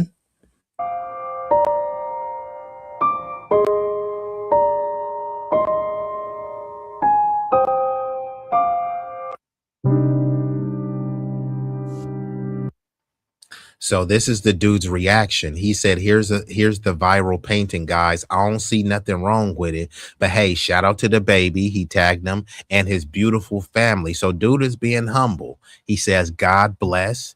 The mission continues. So it sounds like bro wasn't even bitter. Like, dude, the baby was disrespectful. Fine. He didn't want to take He said the mission continues. So that's his hustle. Like, yeah. Like, look, you ever seen that one guy who, what he does is he takes pictures of the people, the stars, like at the premieres and different stuff, and he tells them to twirl and he catches them like in slow motion. That's his hustle. That's his art, right? Capturing them in these like, intense looks, frame by frame, very slow. But, and all the artists, all the, superstars and stuff, they like it. They like, now he's always stationed and they're always right there to take the picture. How do you want me posed? And what do you want me to do? And how to I fling my hair? And that's him. He's trying to do that with his art, right? To say like, if this person accepts my artwork, then the stars will come to me. Different people will come to me and they'll be like, paint my children. Like, the baby's a hater. He's a hater right now. Yeah, this is coming off haterish, and this is what people need to do in terms of compartmentalize. What happened is what happens oftentimes is what people will do is, hey, I like the baby. Some people may talk about how they love his music. Some people may be physically attracted to him, so they'll try to excuse this chicanery that's going on. But it's like, nah, bruh, like, and I always bring this up. A lot of people like to Bible thump and talk about how Christian they are. Well, idolatry is a sin. This nigga is not no God, right? So no one is above reproach. Not me, sincere, and definitely not the baby. Not even this painter, right? So the painter is just taking it on the chin. Okay, the baby made me look sad and stupid out there. I ain't tripping. He's still saying God bless and the mission continues. And now this is going to allude to more of the point that you saying, like the baby starts coming off like a bitter, grouchy old man. Like, nigga, you're not hella old, bro. So why are you sounding hella grouchy and bitter? So now I don't really like to just throw that Napoleon short, tiny midget man complex on people, but it is kind of giving off that vibe. Let's hear what the baby has to say.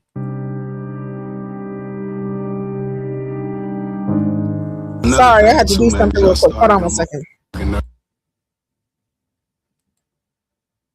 Okay, now you good. I'm gonna just play the video. No, I'm here. I'm back. I'm listening. Go ahead. Okay, cool. Talking about Buddy with this painting of my two of my daughters that he presented to me outside of a nightclub or whatever. First and foremost, I'm not the type of father that I'm not into, like, grown ass men discussing my daughters, painting. So he said he's not into grown ass men discussing his daughters. And this is kind of to your point. Would he have said this if this was a woman? Why didn't he say grown ass people?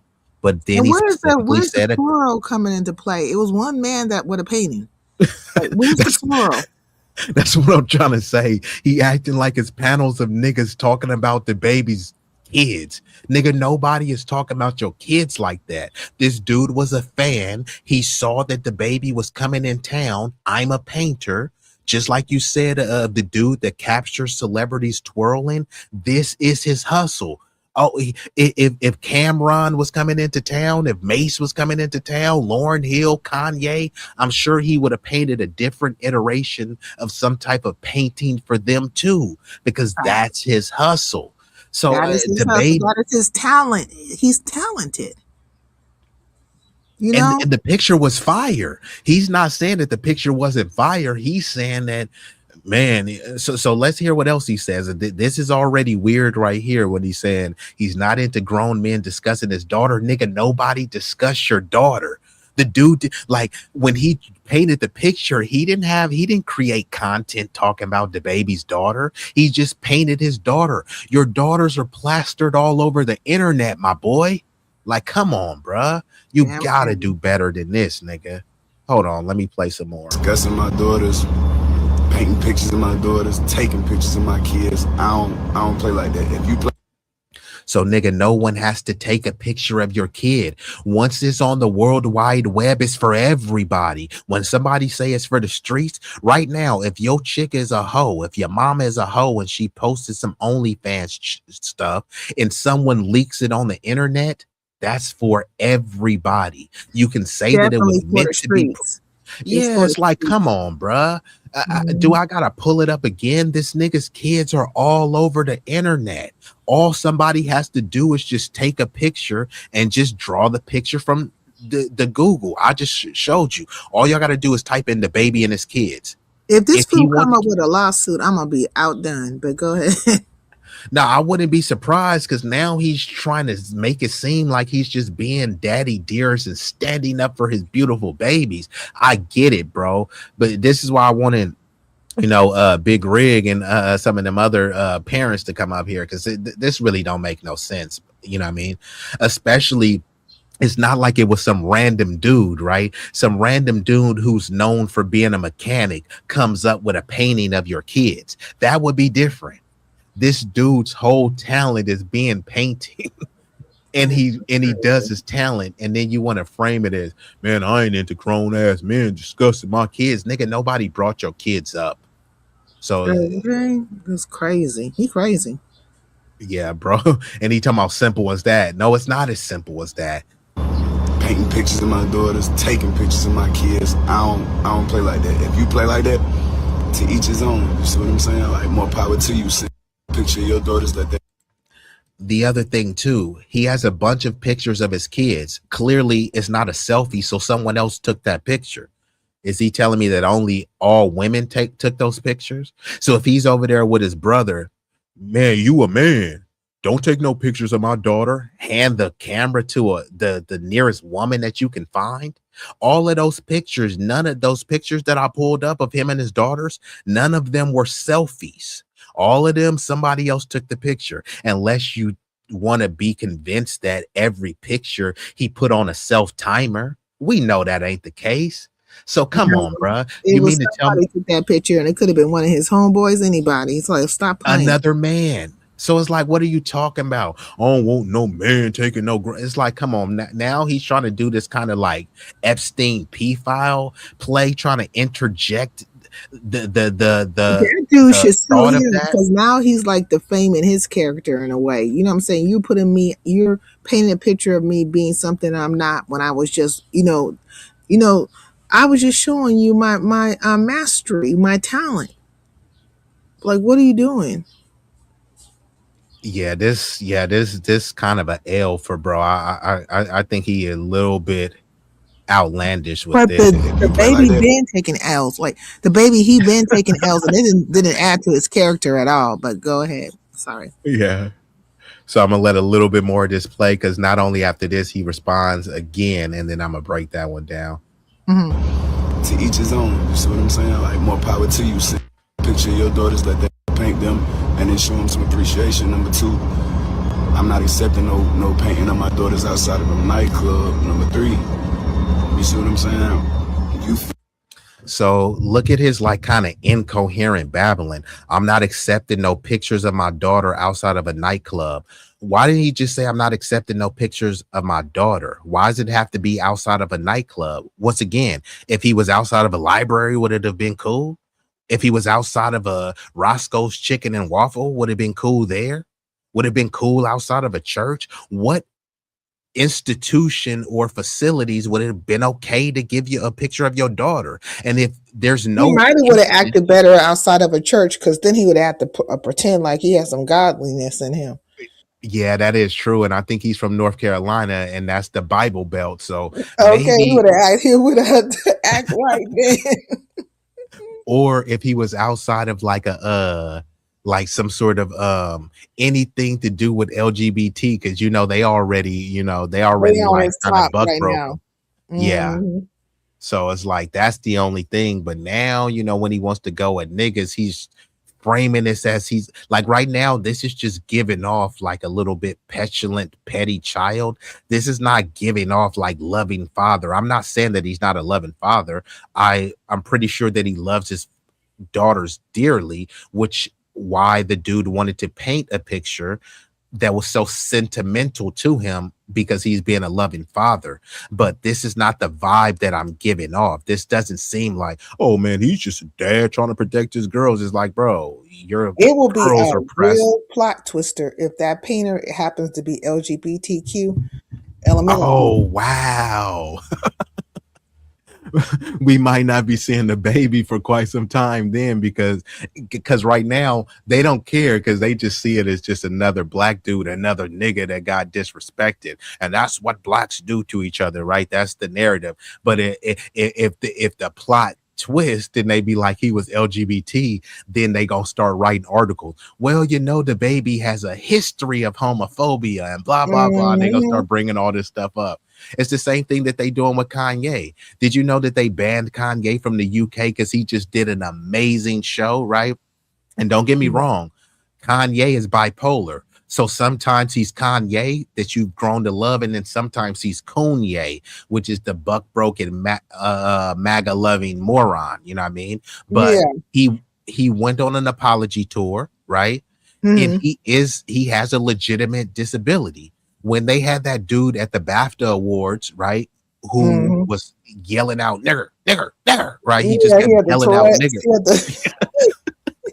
Yeah, Tourette's and don't understand no kind of racism or anything. Okay, you learned it somewhere. Right.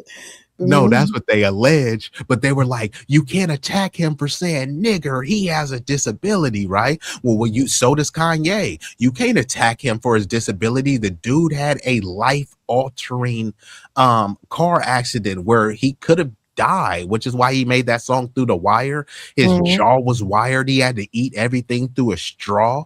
Like, this is what really happened to him right and now. And then the death of his mom sent him over the edge. Yeah, that was big too. Right now, a bunch of people, I hear them all the time, like, man, I ain't been right since I lost my granny, or I ain't been right since I lost this person, right? So it's like, how you think Kanye feels, but you don't care because he has hella money. And that's sometimes people will do that. He got money. What he tripping for? It's like, yeah, just because he's money, he has money. He got with the witches of Eastwick, the Kardashians, so that was crazy too. Yeah, don't remember he was playing with the, Amber Rose, so he had a history of like toxic relationships as well. So I'm not super sympathetic to Kanye. However, he doesn't need to be drugged through the ringer, and let him have the same redemption as everyone else, and there's always a thing. If someone is considered anti-Semitic, we have to cancel him. Kanye had been talking about black people in a much more targeted, a much more offensive manner, right? When he was saying, he made that song about Adolf Hitler, he didn't say anything negative about the J people. All he said was praise Adolf, right? I don't agree with that, but like, he didn't even mention the J people in that song. And they want to frame this Adolf dude as like the worst person to ever walk the face of the earth, but he's not. And actually, I do have a stream that I'm going to do where I talk about how the U.S. supported Adolf. Did you know he was Times Man of the Year?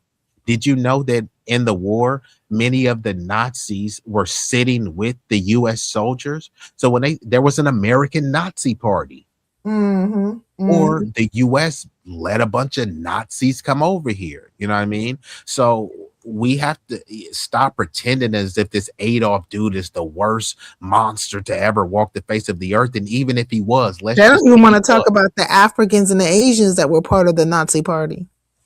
Yeah, they don't want to talk about that, or the Africans that were that they used in a bunch of German experimentations, right? They only talk about the Holocaust and what happened to this chosen group. It's like, yeah, there's a lot of black people over there that got slaughtered too. They got slaughtered for them being experimental lab rats, and they got slaughtered for fighting to stop the Nazi regime. But unfortunately, no one cares. Never forget. Okay, fine. I don't want to forget. So why are you omitting these details? You know what I mean? So a lot of people don't even want to talk about that. So I don't buy the whole thing that Adolf was just this worst person. If he was, who trained him? Ain't that what they always ask? Who raised him, man? Fatherless home and all this stuff. Was Adolf? And I don't know why the Jewish people don't take accountability for them using the Torah and the Talmud to support, slavery and how many slaves they own and stuff, and how they try to sweep that up underneath the rug. Like, everybody hiding their faults out here. Correct. And did you see when I was talking about mitzvah bapay? Did you hear when I was talking about that? No. Bar mitzvahs for pay? No, it's called, hold on, let me bring this up before I get back into this story. There's a practice called mitzvah buffet or metzitza buffet, and it's a Jewish practice in some Jewish households, or where, and I don't know if you can see this, but it's a traditional part of the circumcision ritual where the mohel uses oral suction to draw blood from the circumcision wound. Now, where would a circumcision wound be at? Oh. On a penis. So this practice, which is called mitzvah buffet or metzitza buffet, is they suck the blood from this infant's penis to basically protect the circumcision wound, and it's intended to protect the infant's health. And I broke it down earlier when I was talking, but this is what it's called, and they say that this is from the Talmud. Now they use more advanced modern procedures. They use tools to do the circumcision. However, some Jewish sects, i.e. some Hasidic and hold on. Yeah, so some Hasidic Jews and some other Jews, they still perform it because they think that they were instructed by the Talmud to perform it. So They yeah, use y'all the can look. Talmud to do all kinds of crazy stuff. That's the truth of it. That is the truth of it. Yeah, so that's one of the things too. So the whole thing is to make sure that, hey, to draw blood away from the wound, they need to suck on the tip of the penis so that they can heal. That's really, that's something.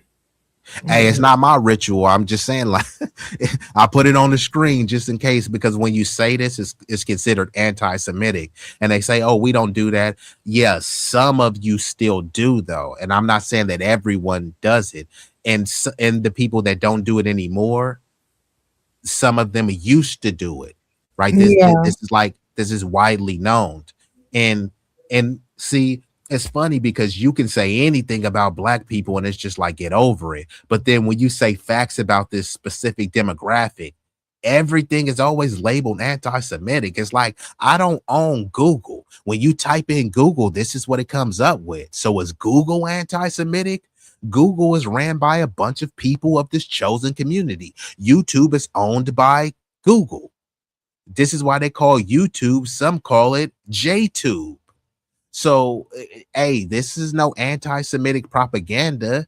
I mean, it just kind of is what it is, Unfortunately, when you bring up this stuff that makes people uncomfortable, it's framed as anti-Semitic, but they can say anything about us, and that's not anti-Black. It's just like, get over it, bro. Why are you triggered? Well, why are y'all triggered by the truth? So let me let a little bit more of this play. I stand over my kids and how far I go to protect them. That ain't none of my concern. Be more grateful to it. Let's go.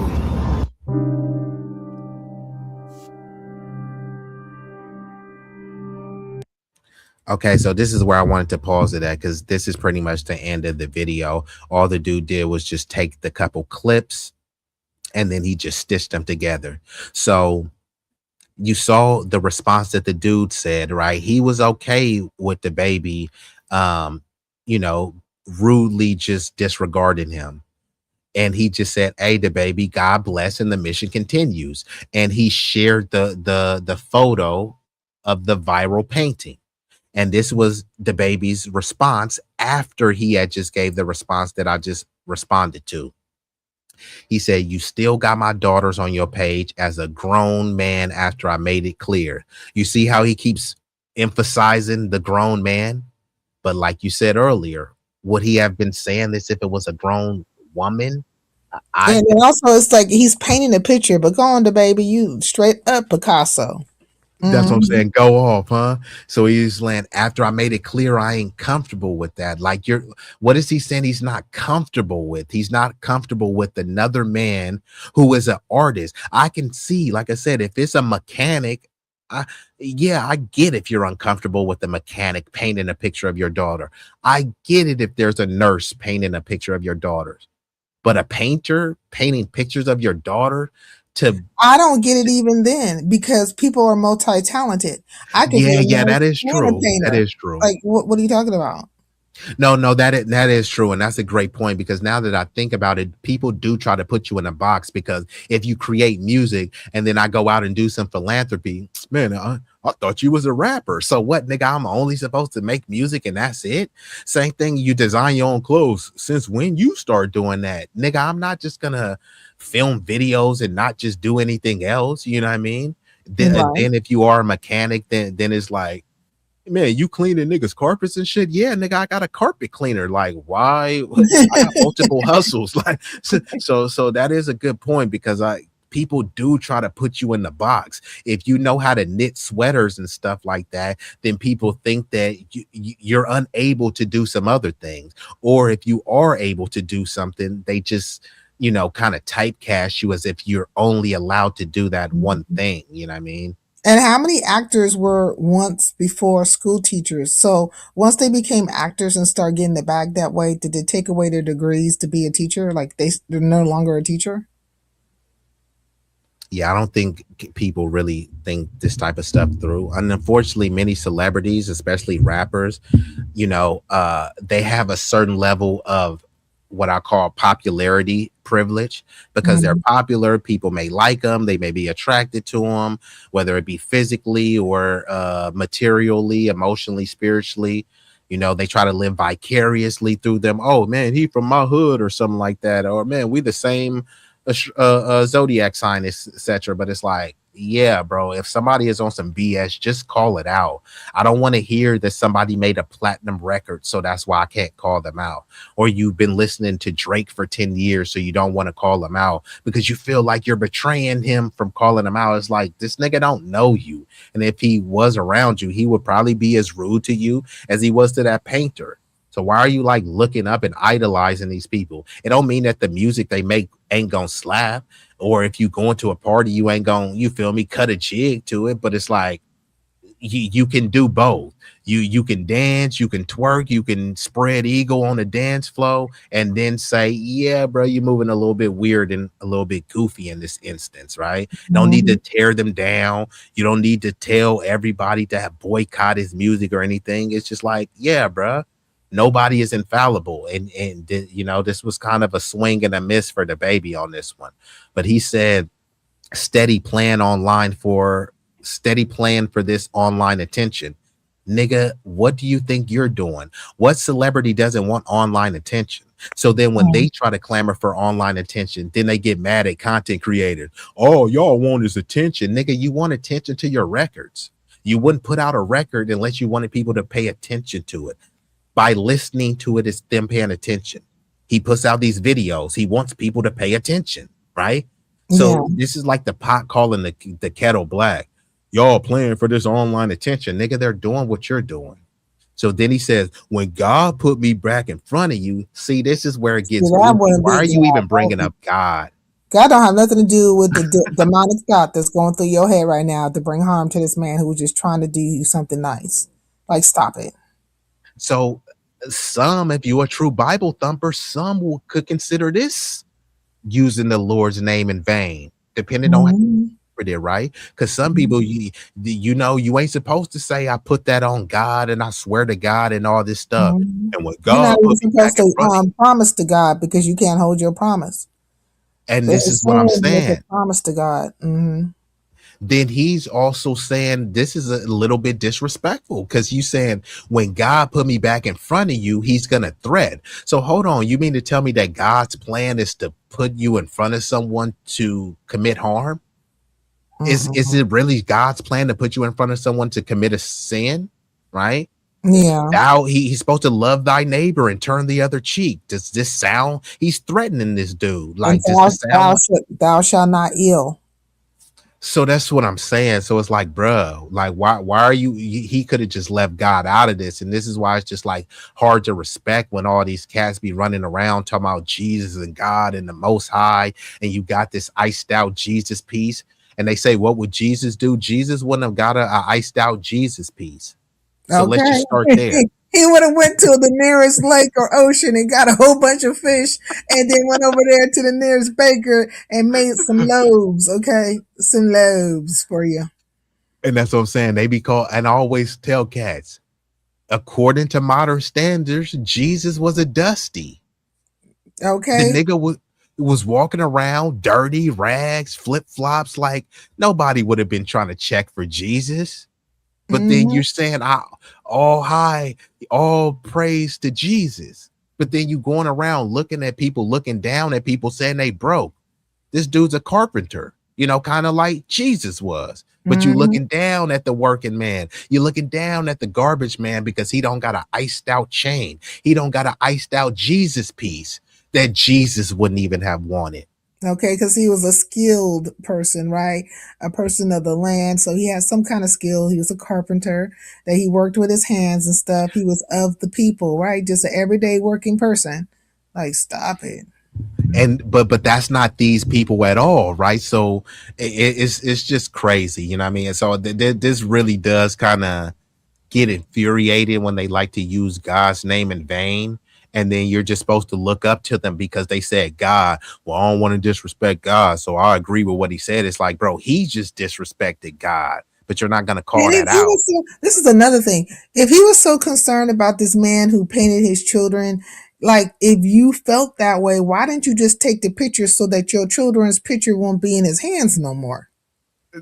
That's what I'm saying. Take the picture, then go on viral and say, hey, bro, appreciate you doing this, but you know what I mean? I'm a shelf this, or I mean, destroy it or do something. I don't know. Keep your children's painted image in the hands of a random stranger and then call foul.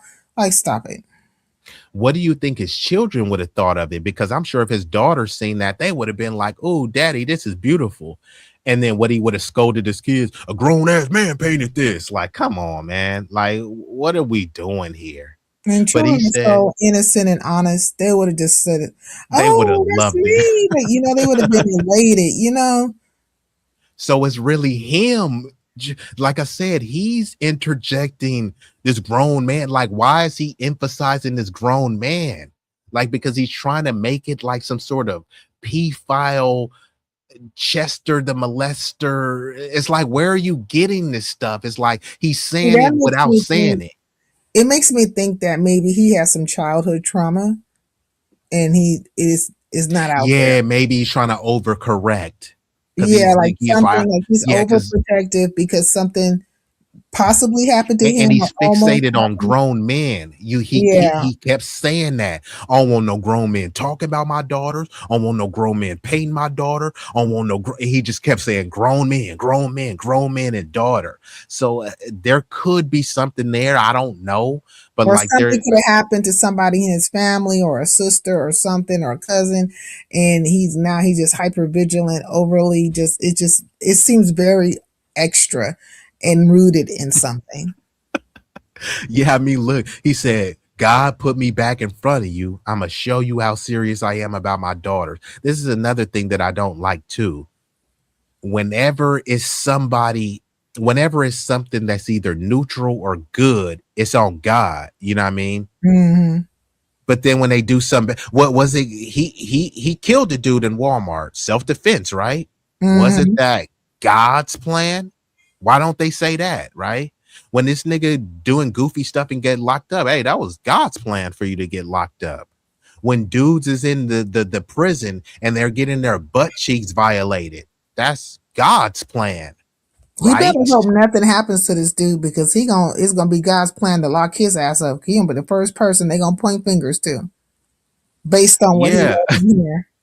That's what I'm saying. And then when they give him some football numbers, hey, that was God who did that. Like that. Okay. I'm just tired of every little good thing. When somebody graduate and get a degree, that was God. You know what I mean? But then when they were drunk driving and crashed into, a thing, yeah, that was God too, right? Oh no, that was me. That was me. I was stupid. Okay. But you won't give yourself credit for being smart and ambitious in acing your SAT. It all to God. How was it God? If you did, was it God that woke you up to study, or was it you? You know what I mean? I'm just saying, like, I don't get that, same thing that the people, they win a championship, they score 50 points. I owe it all to God. Like, but bro, if you didn't train every day, all those hours that you were training, you would have sucked. That wasn't God. But then it just goes back to, well, he created me, so he created this. Fine, he created you, so I don't think like as human beings we're ever ready to deal with the situation that we ourselves might be just abandoned children. Maybe like you were created and just left behind. Yeah. Has anybody ever just thought about that concept as well? I think that's the more accurate and appropriate outlook of that. And I don't think it needs to be a woe is me type of perspective. But I think it will provide a certain level of clarity once you look like that, right? You know, Yeah. if you see yourself as lost or abandoned, and shout out to my boy Bolo TV, because he always talks about your vibe attracts your tribe, Right. right? So if we're all lost, it ain't just me that's lost, it's all of us lost. So how do we find where we fit in based on the vibe, based on the deeds and stuff like that? And that's what's going to attract your tribe, you know? And that's what they say, you actually are who you attract. So when people be saying, you know, man, these niggas ain't shit, and then I start looking around who you around, it's like, come on, bro. You hanging out with this low down thuggish nigga. You hanging out with this musty homosexual, right? You hanging out with this ratchet chicken head. Then you like, niggas ain't shit. Like, yeah, the niggas you hang with ain't shit. That's why you have this twisted outlook on life. And that's what your vibe attracted, because you hate to say it, because you ain't shit. That's, you know what I mean? So that's kind of how it is, you know what I mean? The whole misery loves company. You know, it's plenty of people getting along with each other. Sometimes you see people, they so happy, and then people get mad, like, ain't nobody ever that happy. No, you're not that happy, you know, because you haven't created a reason to be that happy. You're not around people who love you and care about you enough so that you embrace a certain level of happiness and enchantment. But he also says, once God put me back in front of you, I'm gonna show you how serious I am about my daughters. Best advice I can give you: get my children off your page and keep doing what you gifted at doing. So once again, there's multiple photos of his kids scattered all over the internet. One page I see is called nickyswift.com. One page called reportminds.com. There's multiple photos of his kids on Reddit. There's one called lovebscott.com. His babies are on that. YouTube. People got photos of his kids on YouTube. Atlanta Black Star. Photos of his kids on there. Some other channel called Capital Extra. So it's multiple outlets that had his babies on here, but suddenly I think Love B. Scott is the transgender. Go ahead. Let me look it up real quick before I say. Okay, cool. I thought I heard that name before. But yeah, so his baby's pictures are all over, and none of these are like paintings, right? They're not customized, exclusive imagery. It's photos that someone else took and someone else uploaded, right? But he said, using my kids ain't the route to go if you want to go viral. So now he's trying to misrepresent dude and saying he's just trying to go viral and using the baby's kids. This is disrespectful, because now he's speaking to the dude's character as if, man, you know a way I can go viral? Draw by painting look the baby's kids. Is that what we really think the dude did? Or all of these places have tour dates? Oh snap, the baby is coming into town. Let me paint this quick picture and I'm gonna give it to the baby in person. And then ideally what happens is the baby likes the photo, you take a photo shoot of the baby holding up the photo, and that helps add a certain level of prominence and prestige to your brand of painting. That's really all I see it as. I don't see this dude as some pedo perv creep who was obsessed with the baby's kids. If he was that, he would have wanted to keep the painting as some sort of sick souvenir. I don't think he would have wanted to give it away. Facts. Definitely. That's definitely. Go ahead, sister. No, I'm saying that I'm agreeing with you. I'm agreeing. Like if he was like into something like that, he'd have been like doing weird stuff to the picture at home, and he would have never knew about it. You know what I mean? Like, stop it. And then, what do you feel about this? Because he says you trying to use my kids to go viral, and that ain't the route. That's the route to go if you want to get hurt. So now he's threatening to hurt this man, but mind you, It's in the name of God putting me back in front of you. So why did he even mention God in this? He mentions God putting him back in front of them and then threatens to hurting the man. Is that God's plan? Mm-mm. That man is just, I think he might, something's going on with him. Something's just not right. This whole thing seems like it's just overkill, just over the top, overcompensation, just anything It's you like, can why think is of. this lightweight a story to be? Yeah, like why is it even happening? And then look, okay, so yeah, B. Scott. B. Scott is a, what do they call trans non-binary voice, right? And so the name of the publication is Love B. Scott. And then B. Scott at one point in time was a host on BET's 106 in Park. I didn't know that. Judge BET Rip the Runway, different things. And so I wonder if he had put up a big, fuss about B. Scott having, her or him on their magazine. Like, was there an issue about that? Let me look and see. I'm gonna go deeper. So Luke Skywalker says, y'all already said it, but I think the guy was trying to make a sale and got his feelings hurt trying to do something special for the baby. Well, I don't know. Was he really trying to make a sale? Like, because I know a lot of times, because my brother does a lot of artwork. So shout out ATG Against the Grain. So y'all can just type that in if y'all want some custom work. But there have been instances where, like, I know he created something for Killer Mike, right? So and some other high level creators too that he made something for. I know he made something for LaRussell, Killer Mike. This same painter right here? No, not this painter. I'm talking about my brother. Oh, your brother. Oh, okay. But what I'm saying is, when he gave those people those, it was kind of like on the strength.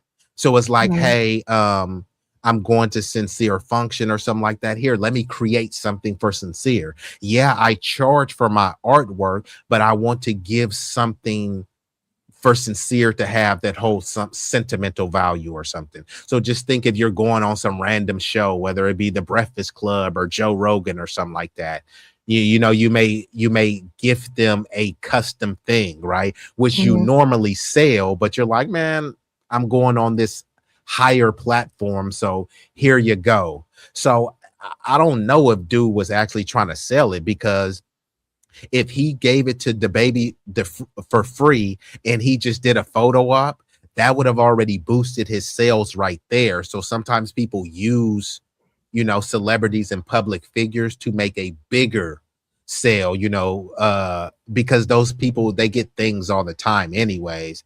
They get people trying to sell them stuff all the time. So sometimes it's better for you to just get noticed. Here, I got this gift for you. You know what I mean?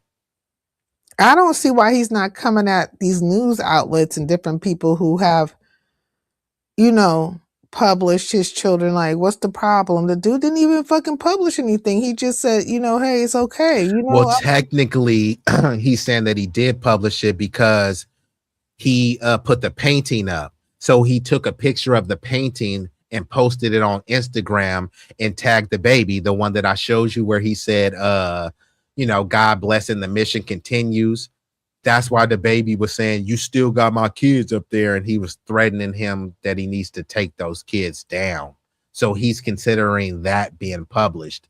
Mind you, oh my God, I'm just reading up on this. Did you notice that Charleston White is supposed to be the cousin of the Oh, I had forgot about that twist. I had forgot. So now you had just reminded me. Yeah. So now the baby and Charleston White is beefing, and Charleston the baby is threatening to pull up on Charleston White, because Charleston White is like, bruh, that was my cousin, nigga. Why you feel me? Why you treat my cousin like that? And Charleston White speaks in a lot more colorful language, and now the baby is turned it into, nigga, I'll pull up on you type time. Yeah, so yeah, the plot thickens. But yeah, look at all these. I'm gonna try to look for that B. Simone one too, specifically. Oh no, the Love B. Scott. Yeah, I know. I just looked at it, right? So Love B. Scott is a trans non-binary voice, right, with a magazine, right? And is in television and media. And so that's how I know about Love B. Scott, because I remember Love B. Scott being on YouTube too. So it says we're right here. B. Scott, born, is a pioneering American internet personality, television host, and producer known for their entertainment site lovebscott.com. Rising to fame on YouTube in 2007, they are a prominent trans non-binary voice, becoming the first to host the BET Award style stage and hold an advice column at Ebony. Mm-hmm. So this is on the Love B. Scott page. The baby with his little daughter licking an ice cream cone. I mean, this is more compromising than the photo of his girls just smiling.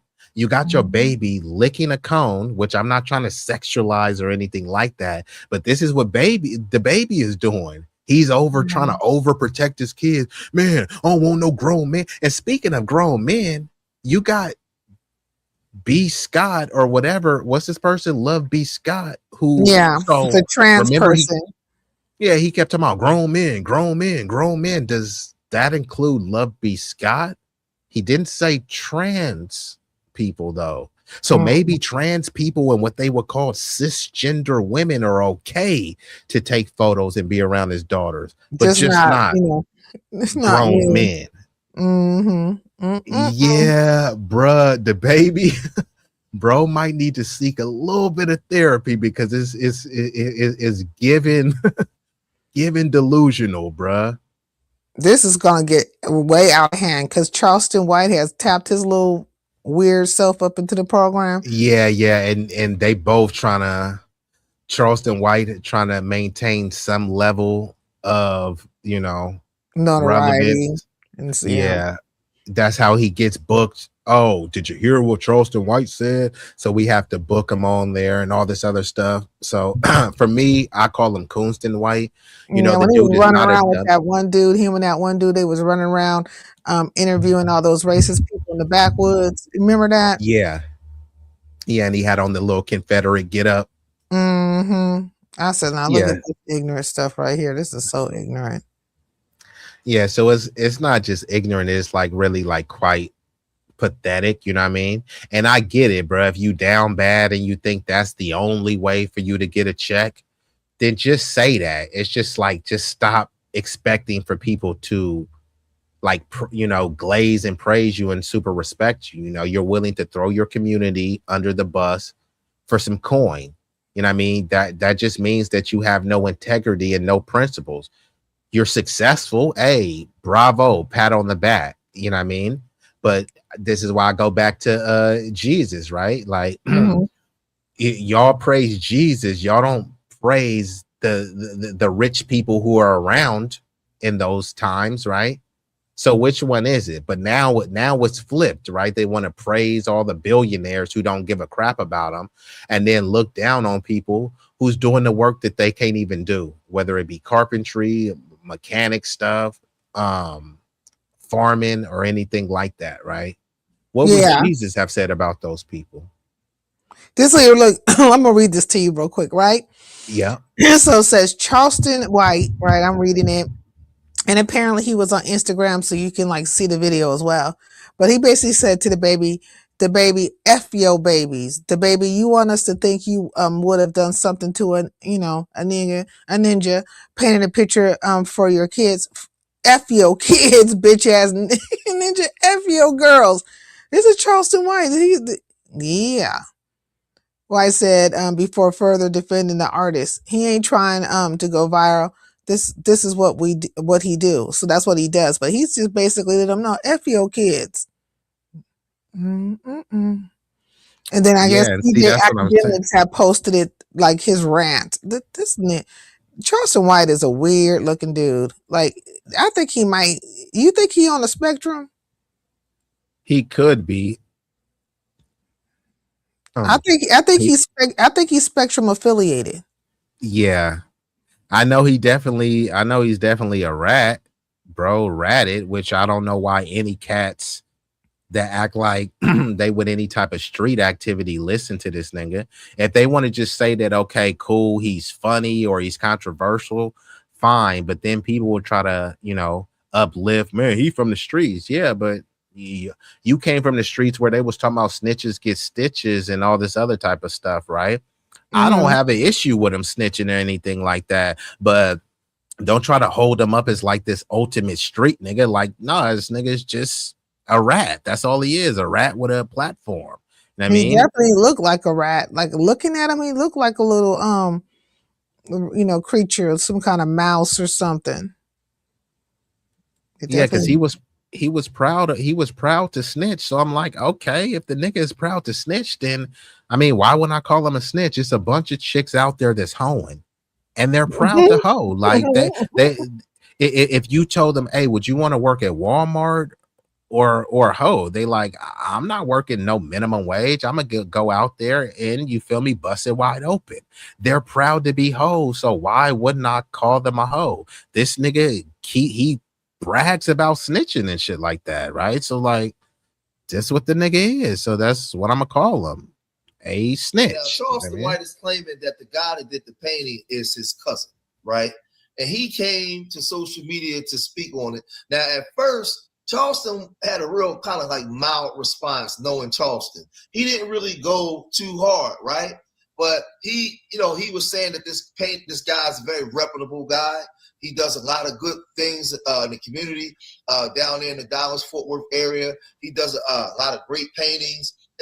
So that was another thing. This dude is like a pillar of the community too. So it wasn't like some sick pedo perv who was like, ooh, look at the baby, sexy little kids. It's like, come on, bruh.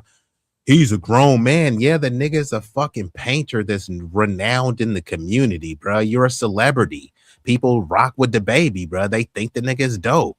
So you have always talked about he's a loving father. Even now, he's trying to say, I'm standing up for my kids. I'm speaking as a father. Okay, that's why he painted this for you, to give tribute to you as a father. But then you turned it into some, man, that's weird, man, grown man. No, what's weird is how you acting, the baby. Charleston was saying, you know, he never liked the baby, and he was giving his opinions on the baby. And, you know, Charleston, he jumps in everything to try to get into the algorithm, right? So Charleston, you know, when all this happened, he came to social media. He did this. Shout out to B White Creations. And I just want to say, I never really liked the baby. I just never really liked the baby. I ain't really into his music. I remember he was coming through Fort Worth. And the reason I ain't never liked the baby, because I first seen him in Austin, Texas, walking around naked with a pamper on as a grown man. So, grown man with the name Da Baby, no way. But hey, and like I said, even a dead clock, even a dead clock is right twice a day. Almost forgot about that. I forgot about it too, because he was running around with a pamper on. See now, oh Lord. Yeah, that's why I'm gonna let a little bit play, because I see it's funny because sometimes you just forget, or because we deal with so much stuff, it just gets erased out the memory. But yes, this was a grown ass man. He keeps saying, this is what he keeps saying, grown man, grown man, grown man. Well, nigga, you were a grown man walking around in a baby diaper. And also just think about this. Imagine you trying to pop at a grown, sexy, fine, demure woman. What's your name? The baby? Baby? And in a diaper, no less. that visual lightweight sent me. I'm just like, you've got to be kidding me. And then they want you to be taken seriously as a man. I'm a grown man. Respect me. I'm a man. What's your name? The baby? Huh? Nigga, there's nothing grown about being called a baby.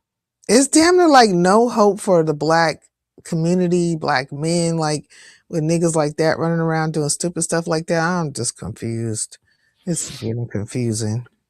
Yeah, I mean, like I said, it's quite unfortunate. Let's play a little bit more.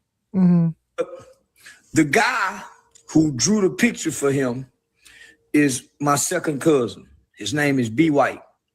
He runs an art studio called B White Creations. Very reputable guy. Every celebrity, and I mean every celebrity who have come through the Dallas-Fort Worth area, B White Creations have drawn a picture for. He's very popular. He's drawn pictures for everybody. He don't ask for no money. He does this, and he's very creative. He does this on wood. So he does this on wood. So he's drawn this for me.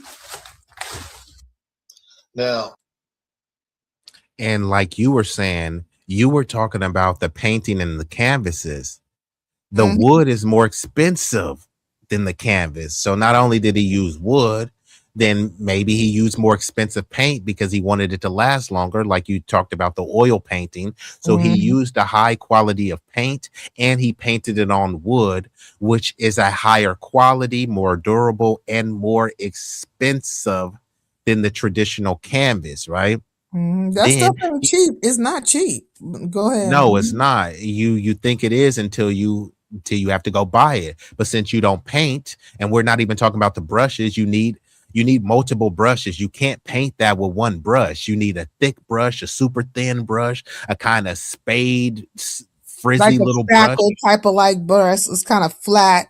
And then they have one that fans out, right? Yeah, that's what I'm saying. Like you can't, that's why they have a set of brushes, because it requires all of that. Same thing when you have a tool set, like that one screwdriver ain't gonna do the trick for everything. So we got the more pricier wood, the quality paint, the brushes, and obviously the most important aspect, the time and effort that he put into it, right? He didn't have to do it. He's done it for, like Charleston said, for all the celebrities that pull up.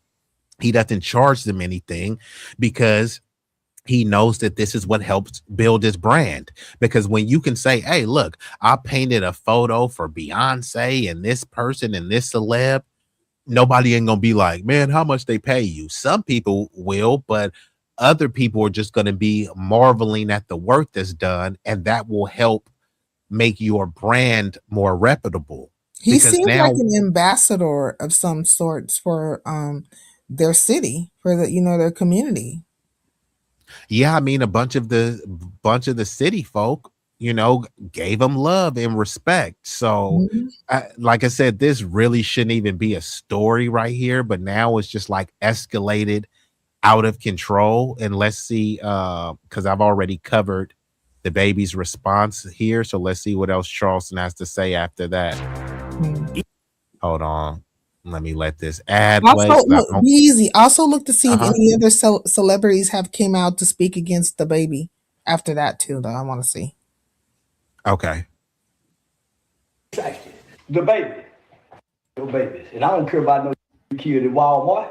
Yeah, he was mentally ill. I got me a rapper. I'm finna trick off the streets. Now, the baby, you want us to think you would have done something to paint a picture for your kids. Your kids. Your girls. Now let me see you in jail. Cause I can tote a pistol. Your babies want to paint a picture of them babies. He ain't trying to go viral.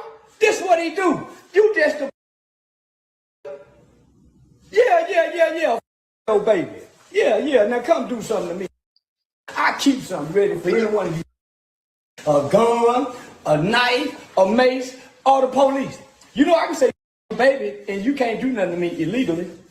Oh, man, baby. I bet that don't do nothing to me. I keep knife, I keep mace, I keep gun, and I keep 911 on speed dial. I bet he don't want to go to jail. They say you a killer. I like to pick on killers. Baby, you ready to go to jail, baby? Not really, kids. I mean, kids. No, for real, baby. Give a I know, kid. You think I give a? Charleston White is holding the mirror up to the community, right? Because he wouldn't be able to do this and get away with this if people didn't allow him. Right? If all black people on social media got fed up with him and wanted him to get out of here, he would have to go. But he's flourishing because now this is the thing. He says some things when he's being serious that matters, right? But then when he does this, he's trying to say, well, he's playing the character. I'm behaving the way y'all behave towards each other. I'm just giving it the way y'all give it. Nah, man, like it's not cool, bro. Because the thing is, you ain't even had to get involved in this. This was none of your business. And to get on there and say F his kids where he said nothing to you, right? He said nothing to you. Y'all ain't beefing. He had every right to tell the man to take my children down off the stuff. I don't want my children up there, right? He had every right to do that. But Charleston, you know, being Charleston, because he know he can get away with it. About my neighbor's kids, when I see them run out in the car by the car, I don't say nothing. I don't say, hey, y'all get out the street. I walk to my car and say, kid. About my neighbor's kid. He think them gay people got him. Get here, boy. I don't get that money out. I don't get that money out there, boy. I don't get that money out there. I'm gonna get the money out there, and you're going to jail. Bottom line, I'm sick of you talking. I'm laying dead to put one you in jail. If you swing on me, you're going to jail. Let's see if you tough like Pooh Shiesty. I think you got that pussy. I don't think you got 2 years in you. I don't think you got 2 years in you for a premeditated. I don't think you got it. Somebody gonna off you. I don't give a if I get off. This dude is the worst of the worst, man. He's the worst of the worst, man. But he's able to flourish because people allow him to be who he is, right? And he goes and he says some positive stuff, and then he just goes way off the rails, man. Because this ain't the first time he says some real horrible things about people's children.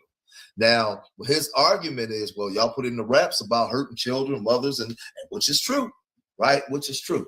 And this is why, as a foundation of Black Americans, as FBA, I say you're responsible for how you teach people how to treat you, by the way you treat each other, and the way you treat yourself, right? So Charleston is holding the mirror up to the community. So when you see certain things that you don't like that Charleston say, you got to check it all. You got to check it all. Because that's just what it is, man. Y'all gotta let me know what y'all think. What's your opinion on this when it comes to Charleston White and him disrespecting this man's kids? And do you think that the baby had a right to have his opinion on the man painting his children and still having his children's face? So I've been looking. I haven't seen any like other celebrities. Usually a lot of celebrities, they try to just stay out of these things because this really shouldn't even be a story.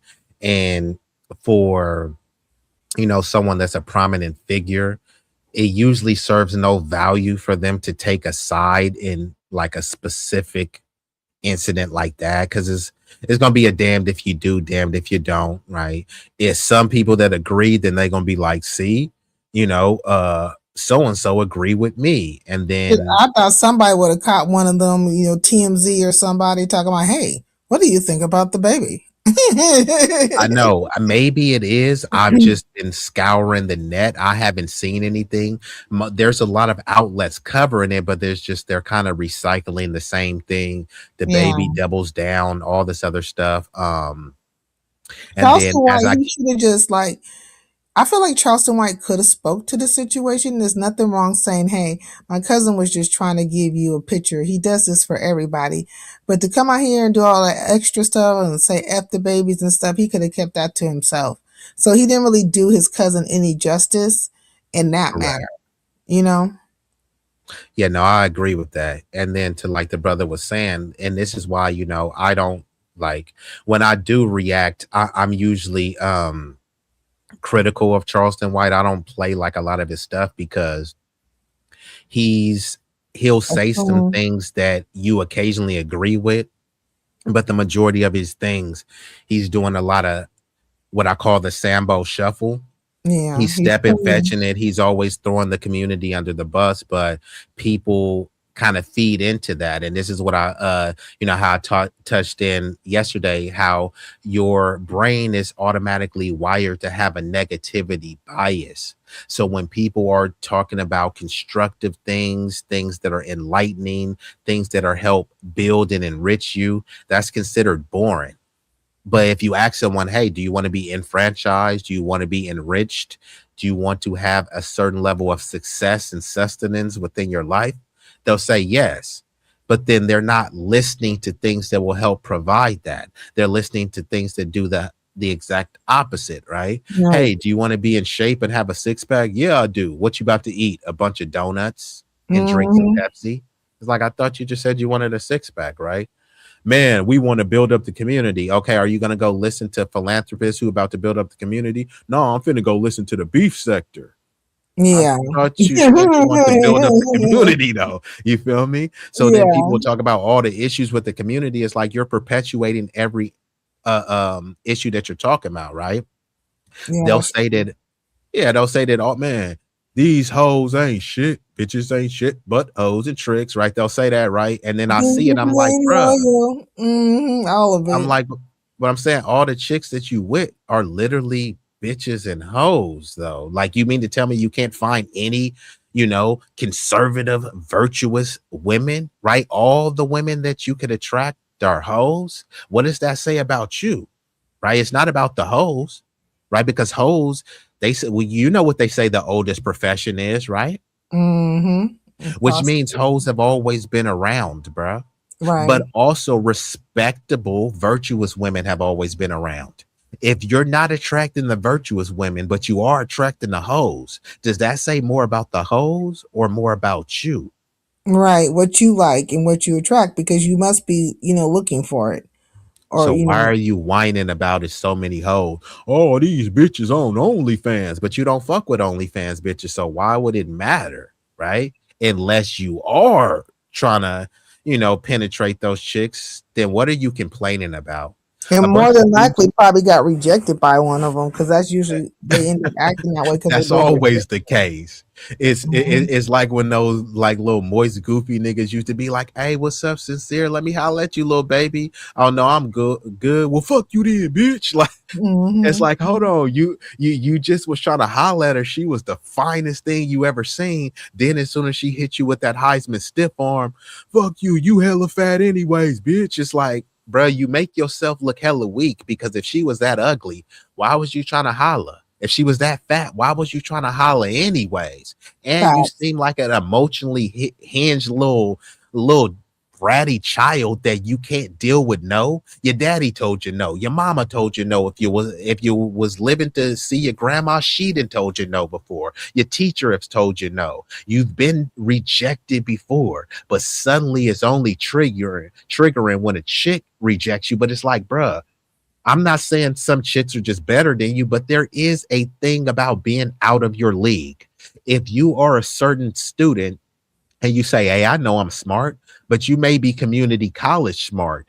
You may be UC Irvine smart. You may not be Yale or Harvard smart. And that's okay. You shouldn't be treated as less than a human because you don't get into Harvard, right? But that getting into Harvard is out of your league. That's what some of these women are, not just because they're just inherently. I should say at this moment, because that's what I'm saying. At this moment. Yeah, because you can elevate yourself. You can make yourself more refined. You can strive to be what you want, and then go for what you want once you accomplish that. But by that time, a lot of people are on some like a vindictive or vendetta train, right? Where it's like V for vendetta. They want to get back at everybody they felt, either rejected them or whoever they felt victimized by or whatever. I look like I'm not fat and stuff no more. I got the 6-pack. I got all this. I got I got a career. I make buku money and stuff. Kind of like, what is those two fools? The two fools, the Arab and the Nigerian dude. Those two. I feel like they were. Oh yeah. Myron and what's his name? Fresh and Misfit. Yeah, like them. Like, for a fact that they were dweebs. You know what I mean? They were off top rejected or whatever, and now that they have this platform, which they don't really have it no more, but now that they have, have it. It's just they're not monetized. Yeah, you know what I'm saying. But you could tell, like when they were in the like when they were soaring, right? When things were like they were right in the midst of it, where they were getting the dollars and all the women were showing up. You could tell that they had never really been around those type of women during their life. Like this was all new to them, and they were just acting as a peer, as I would say, or as Clyde Diva would say, a peer nickel out here. They was just acting. Well, actually, they alluded to that in Myron, who's a tether, and his name is Amaru Fuddle, right? Mhm. Or I call him Amaru Fudil, right? He had said he gave an analogy which he stole from someone else. He said, because remember how I was talking about typically women, they mature faster, you know, they have a lot Mhm. more they're introduced into, let's just say, the sexual marketplace at an earlier age, whether they're actually promiscuous or not. Just, you know, their puberty becomes more visible, right? You know what I mean? Like in terms of their boobs, their curves, and all this other type of stuff. Yeah. Meanwhile, you know, a guy could be, you know, undergoing puberty and still have a squeaky voice and acne and all this other stuff. So even though that's puberty, the visibility doesn't get seen the same. You know what I mean? It's Right. like, oh, like, oh yeah, she got boobs, she got her period. That they're considered, you're a woman now. You're ripe for the In some picking. countries, and that's really not, it's not a good thing because some girls have their menstrual at 9 years old. You know, the Correct. menstruation, like, it's not And you good. know, that used to be the age of consent in Nigeria, also in Japan. The age of consent Horrible. was 10. Now they raised it up to 13, but up until a few years ago, it was 10. So you can be 40 years old with a 10-year-old, 60 years old with a 10-year-old, and they'll say, hey, it's legal. You know what I mean? Yeah, just And disgusting. It's just it really disgusting. is. You know what I mean? Mm-mm. And that's always talk about when people try to talk about culture and all this stuff. This is their culture, like up until a couple years ago. Now they're still, so now instead of being 60 years old with a 10-year-old, you can be 60 years old with a 13-year-old. You know what I mean? Still disgusting and just weird. Exactly. But that's what they go off. Oh, she had a menstrual. She ain't no little girl no more. Stop infantilizing her. She ain't no little girl. This a young lady. She's a one. Like, so then it is a rejection of you to see those girls as girls. They Yeah. turn into ladies and young women. Meanwhile, the boys will be boys, right? You see what I'm saying? They get to maintain their adolescence of boys. But as soon as you see some blood, oh yeah, that's a woman. And she's No. ripe for the picking. Like those two that Fresh and Fit, you could just tell they were just nerdapalooza, just nerdy, nerdy, nerdy. They got rejected across the board. They were probably looking for vengeance towards whoever, and that's why they started, like, like you could tell in their conversations with those women up there that they were just like degrading those women off of things that happened in their past. They would say the most heinous things, like anything they could think of that was just the most disrespectful, they would go there with those ladies. And then I thought to myself, what is wrong with these broads? Why are they even Yeah. allowing for these conversations? Yeah, no, it was a lot of trauma involved too. Like, where was these chicks' daddies, and forget they daddies? Where was they mamas to let them know that, hey, you don't let no man talk to you like that? And this is why we always talk about clout is a hell of a drug. They Right. do anything for clout. You're willing to go up there. See, when someone is disrespecting your community, just because they didn't say F you sincere, but they disrespect your community, then they just said F you to you and your mama and your grandma. You can't diss an entire lineage, an entire community, and you think that somehow your mama is exempt.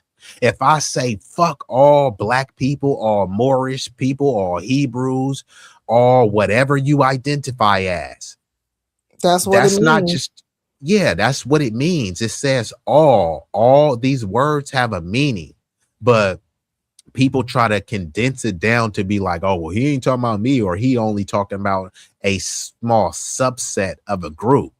And it's like, nah, man, it's like that shows you how weak and cowardly you are when people are willing to go on these platforms. And it's, I don't mind going on these platforms, but I'm going on these platforms and I'm going on there, I'm going for the jugular. You know what I mean? Everything that I'm Yeah. saying here, I would say to them.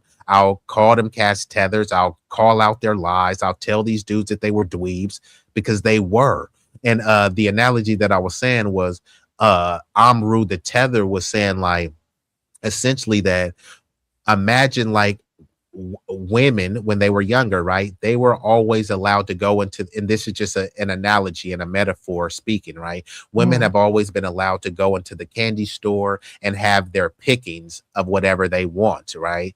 Meanwhile, the guys, they've been able to not only get like one piece of candy, right? So what I'm saying is, like, the women, they've always had, especially, like I said, especially when you start having boobs and you get the menstrual, you already got the young guys at your school want to holler at you. If you're in the 8th grade, the 6th graders want you, the 7th graders want you, and the 8th graders want you. And if they want you, then that means the 9th, the 10th graders want you as well. But for the guys, if you're a 6th grader, an 8th grader ain't checking for no 6th grader guy unless you're extra exceptional as a jock or popularity. As a freshman, the seniors ain't checking for no freshmen. However, as a freshman, you thinking like, damn, them senior chicks look hot. You feel me? But they ain't checking for you. So that's the analogy of they've always had their pick of whatever in the candy store. Now, the jocks are like the beautiful women. They have their pick of the litter too, but like Amru and this other dweeb, they never had that. So now that they had a little bit of money and they lead with their wallet, now they have access to all the candy in the store. But now they're just eating candy and throwing the wrappers down, which is what you see with them doing with the chicks, right? They can have a civil conversation and they can debate them, they can debunk them. Why do they need to demean them? Why do they need to disparage them? Making monkey noise, calling anybody that sleeps with black women night riders and mud sharks. Why do they need to do that? They don't. It's just they have no respect for the community, the lineage, for women, especially black women. So that's why they do that. But like, what type of person would be considered like a ladies' man, a player, an alpha? But bro, all of your conversations are super toxic towards women. Bro, if you like penis, just primarily say that, black women. They hate that's what I'm saying. And there's countless videos of this dude being hugged up with white zaddy. It's like, and then he's trying to, boys will be boys. Hey, you'll never find a picture of me hugged up with Big Rig, my bro Spit, Travion, John. Salute to my bros. Love them niggas. I'm never gonna be hugged up with any of those niggas ever. Okay, he's like just weird.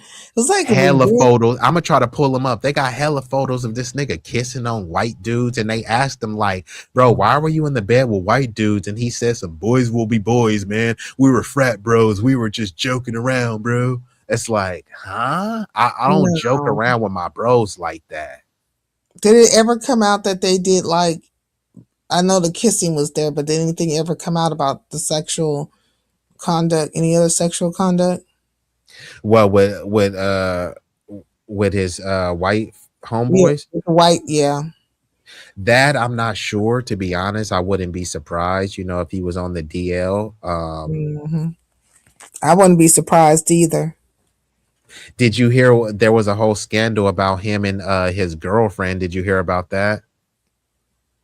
Oh, wait a minute. I think so. Wasn't it like, yeah, she dumped him for some fat Hispanic roller skater dude? Yeah.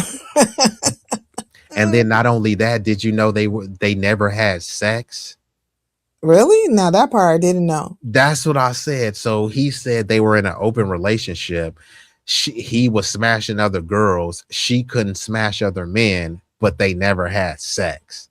And mind you, his chick, she was hella racist too. I mean, barely could speak English. She was just playing them because how did she never have sex with them? You know what I'm saying? They were never like together. And he was paying. He was like paying for her.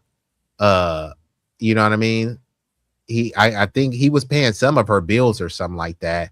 And like you said, they never had sex. And then it was like framed as if, because he's, an anti-black bigot, some people slight way try to frame it as if she was kind of a victim. And then they pulled up videos of her, being just as racist as him. It's like, no one was shocked. You know what I mean? She's some sort of Latina chick. Anybody could play either one of those fools. They just give off the imagery of such, but they could be played all day, every day. You know what I mean? Like, they're just dweebs. and racist dweebs at that, or at least maybe they're not even racist. Maybe just Nah, they're racist. Well, some people play it because that is the Yeah, niche. no, I hear what you're saying. That is a quick way to fame. If you want to Yeah. get some lucrative stuff, all you got to do is kind of buck dance and what Yeah, like about they'll black play on that black lane. crime? Yeah. Yeah, they'll play that lane and be all these things, and just so they can get to the buck. But I wouldn't, I feel like they are. So, I'm not gonna even go there with the other side of it with that debate. Nope. Nope, nope, nope. But I'm gonna get Yeah, out no, here because I'm oh tired. yeah, no, I was just about to tell you. I was about to shut it down. Are you going live later or what? I might go live later, but I feel like I want to take a nap. But I am Okay, like, cool. You got I'm to a get your little, beauty rest. well, I think so. Like I feel a little tired. I don't know why I've been feeling tired, but I do have some time, and I do need to take this time to go live. You tired. You've been running through people's minds all day. Oh, maybe not. They be hating on me they be hating on me on this app. I mean, I've been at this for a while, and Hey, you know what they say? If you ain't got no haters, you ain't popping. I'm sick of it though. Like it's just like I know, yeah. very Well, with great unnecessary. power comes great responsibility, Sincere. You know that. That's true. I'm gonna have to try to be. I'm just, I overlook it. I just be overlooking some of this stuff. Just like forget it. Let's go and are you ready to rumble? Let the games begin, so to speak. Mm-mm-mm. But Okay, well, anyways, thank you for hopefully having you me get up some here. rest. Oh yeah, no, you VIP over here. So yeah, Aw. salute to you. And y'all subscribe to Sincere Saida's channel. She's always cooking up. And yeah, I appreciate you, and whenever you stream live again, I'll try to pop in that thing.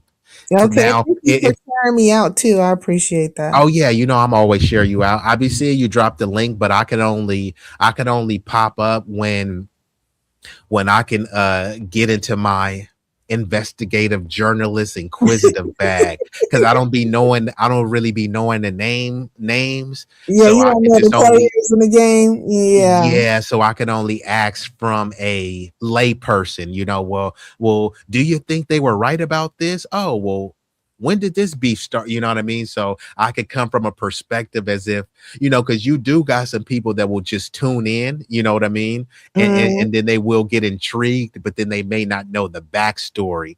And maybe you may not want to repeat the backstory, but then it may sometimes be relevant, you know what I mean? So that's sometimes I just be in the clouds, because I don't know the specific, you know what I mean? The Don't worry specific about it. You people can stuff. touch down and ask questions because I try to give the backstory to some of these fools. Okay, yeah. So sometimes I will just pop up for that because I think it would be good too.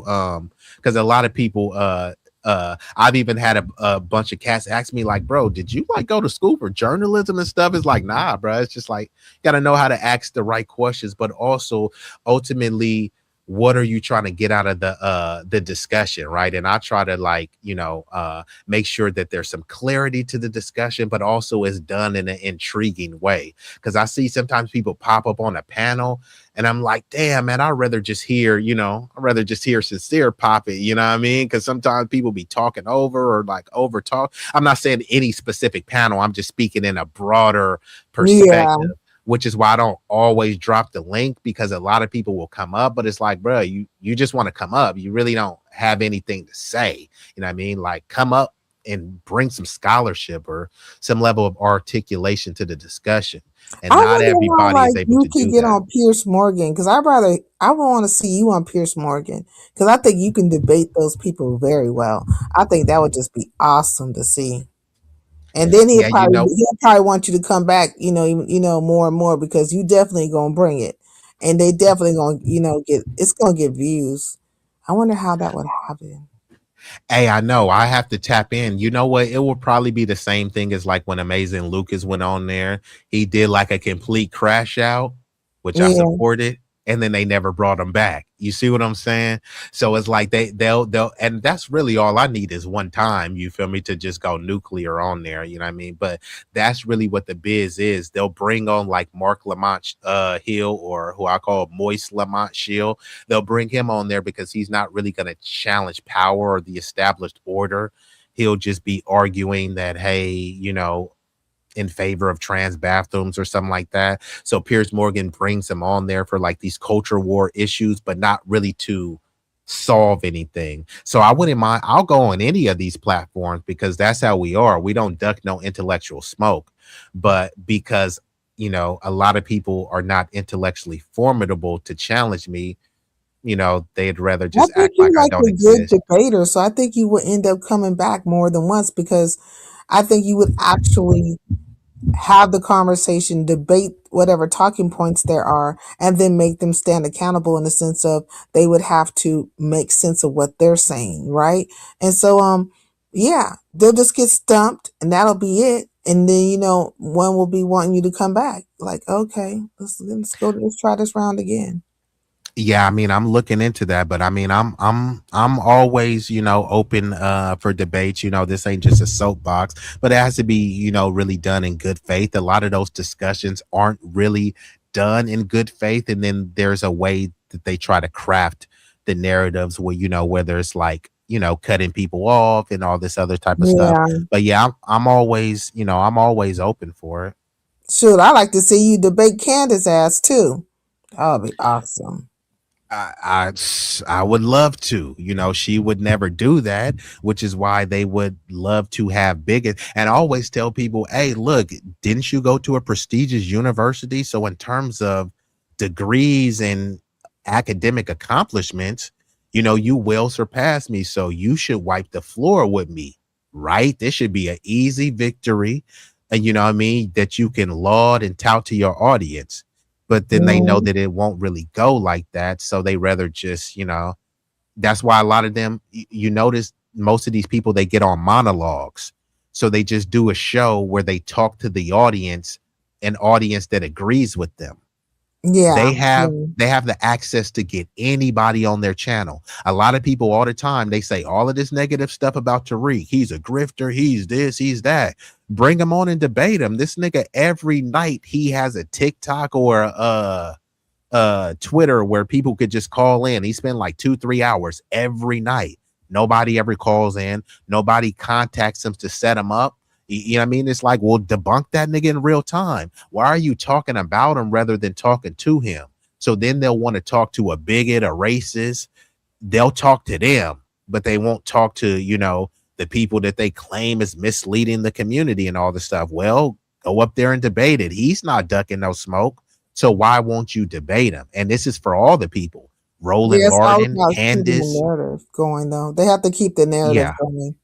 Hmm. And they won't be able to do that if they bring people like me on, people like Tariq, Marcel Dixon, Terrain Walker, right? These are people who actually challenge what they saying. Tim Black, Phil Scott. Oh, they And definitely ain't gonna have Tim Black on there. yeah. And shout out to you know, all these people. Like you know, I definitely respect them, you know, but Mm, I don't respect these people because these people are supposed to be thought leaders, right?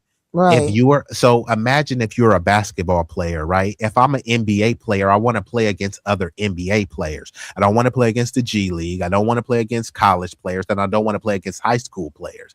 But what did people like Charlie Kirk and Ben Shapiro did? They went to high schools and colleges to try to debate people who are barely have gone through puberty. You right. guys are supposed to be Don't have any professionals. Why kind of you not life looking? experience at all. They haven't seen anything, went through anything, or even had any kind of cultural experience outside of what they've been dealing with, which is their own, their own culture, And that's who they want to debate. They don't want to debate the big dogs. You don't gotta like Tariq. Tariq is a big dog. You know what I mean? Phil Scott, Yeah, the Black Authority. Go debate the big dogs and go destroy them because that's what you said you can do. Don't avoid them and then talk about them. And when all of them are open, literally all of them have a channel that you can, and they'll drop the link for you to call in. Roland Martin don't got no link for you to drop and call in. Candace Owens don't got no link for you to drop and call in. Joe Rogan or any of these other people, Piers Morgan. So they manufacture consent. They pick and choose people, and then they try to say, hey, these are the representatives of the left, the right, the blacks, the Jews, or anything, right? It's a carefully selected and curated bunch. That's not really authentic. So it's only so much of it I can respect. But yeah, I do appreciate you rocking out with me. You know what I mean? Like I said, depending on how it goes, I might come back and do a little short stream in like a couple hours, but who knows? But I do appreciate you sliding through, Sincere. And I enjoy my the time great with you. You know content. what I'm saying? We were over here and not, it's nicer and I enjoy my time. That's all I gotta say. I'll be back. I don't really hit links like that, but I hit your link, so I'll be back. Yeah, like I said, you're a VIP over here, and yeah, you're always you're always welcome. And then I'm gonna try to plan something. I've been trying because I got a lot of dope content coming up and some very prestigious guests coming on here. But I do want to have a segment, and then hopefully you can come up here, and then you can we can kind of talk about navigating the sectors, deflecting the hate, and how to become a successful creator. I want to give people some some different perspectives, to know what to expect when they jump onto this YouTube Thunderdome. You know what I mean? Yeah. Well, I got quite a few haters, people that just want to be on some kind of emotional roller coaster when it comes to me and stuff. So, I don't even know what to say anymore. Like I just I never intended to set out a certain way with folks or whatever, but it just played itself that way, and so it is what it is. All right, well, keep up the great work. So I'm gonna play some couple quick visuals, and then I will be up out of here. All right, well, let me drop down. Bye. I'll see y'all. Okay, peace. Bye. So that was the lovely, Sincere Saida. So she came through. Go ahead and give her channel a subscription. She is over there. There are, she does deal with a lot of drama, a lot of haters coming at her, but she's kind of like Uma Thurman and Kill Bill. It's a lot of people coming at her, but she still prevails. So salute, Sincere Saida. Yeah. Hey.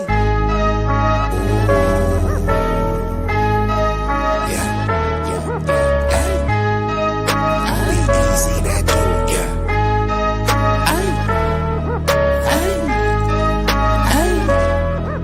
Shit so hot it's burning up. Just go ahead and turn this up. I bring the pain like an aftermath of a car wreck. Cause a lot of niggas that say they real, to me that shit is far-fetched. Them cats is pussy, they really is on some feminine stuff. I ride up on them with the 40 ounces, the definition of adrenaline rush. What it do is sweet like cinnamon puffer, my niggas is rough like Willow Pass. Grew up out on Mary Mac, but I used to hang on Willow Pass. These birds that I roll with, outcasts and misfits. Better zip lips when you get hit when the fifth spit. Flat line in your pit. Trap habits is black magic, no voodoo. Get the bands like Goku for the cocaine to go cuckoo. These niggas is foo-foo, so I'm shitting on them like doo-doo. I can't fuck with y'all like tofu, I'm just saying, man, like Goku. Bad bitches at the house with me watching Netflix or Roku. Fuck them both at the same time, and I swear to God it was so cool. Street legend, real boss, I call shots cause I'm still saucy. I know some G's to the bike crack on shite racket and fly back out to Milwaukee. When they hear me flow, they say I be burning up. Cookies to the draw is what we burning up. What you ain't know, oh, we burning up. This shit so hot, it's burning up. Just go ahead and turn this up. When you hear me flow, say I be burning up. Cookies to the draw is what we burning up. What you ain't know, oh, we burning up. This shit so hot, it's burning up. Just go ahead and turn this up.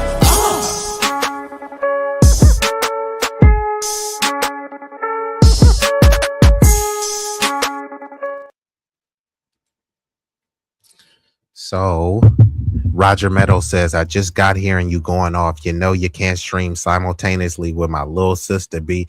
Well, you know what? This was unexpected. I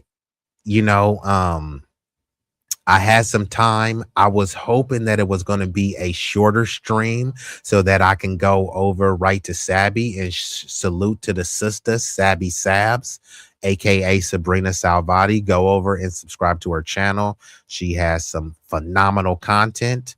So yeah, I'm gonna have to go watch the replay. I did share her out. But you said watch on the rewind. Well, you watch this on the rewind, and I'm gonna go watch Sabby on the rewind. So it's all good. Roger, I knew you wasn't gonna be over here. I wasn't expecting it.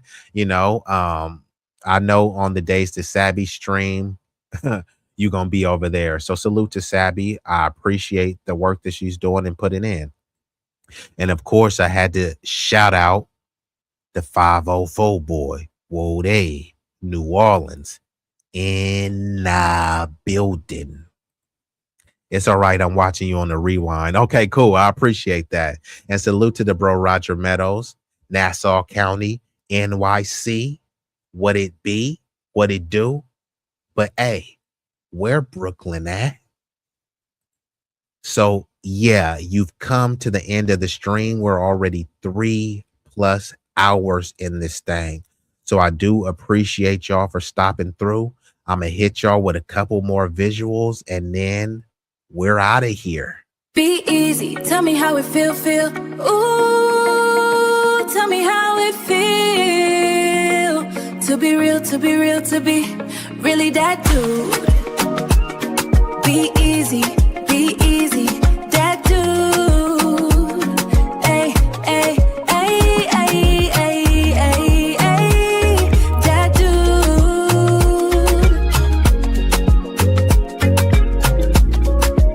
Oh, you ain't know? That's just B-Eazy, B-Eazy that dude. B-Eazy, he is that dude. Ooh, B-Eazy that dude, ayy. He's styling and profiling, fresher than a mannequin. Hey, yo, who's that? Mama, there go that man again. He the one who get the block booming and make the trap move. I'm still trying to figure out who is that dude. Oh, you ain't know? That's just B-Eazy, ayy, B-Eazy that dude. B-Eazy, he is that dude, so you gotta let him cook. He be going dumb off the hook, got all them haters shook. He a king, you a rook, so don't ever start tripping, get it twisted or mistook. Be-Eazy Dat Dude, boy, stop playing. You know you that dude and been that dude. Back in the day, he was that dude. Fast forward to today, he's still that dude. Yup, that dude. You can see as clear as day that he here to stay. Either get with the program or move out the way. Ooh. Be-Eazy that dude, he back with another one. You ain't know. That's just B-Eazy. Ay, that's just B-Eazy that dude.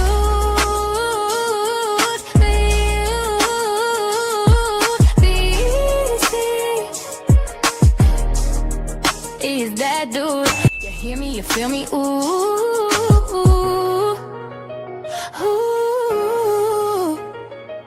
Be-Eazy that dude, yeah.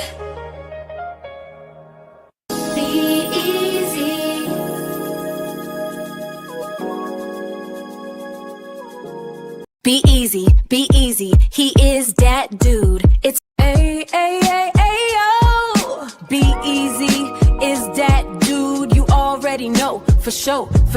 You already know. It's easy to see why he is that dude. He's been a favorite, even if you hating it. Give him his flowers, pay him respect. He's a certified legend and one of the best. Be-Eazy, remember the name. Woo! Be-Eazy that dude. Be-Eazy, he is that dude. Ooh, he is that dude, Be-Eazy, he is the one that you can call so he can get the job done. He about to reign supreme if you thought his run would soon end. He just getting started though, so go ahead and tune in. Be-Eazy, he is that dude. Ooh, he is that dude.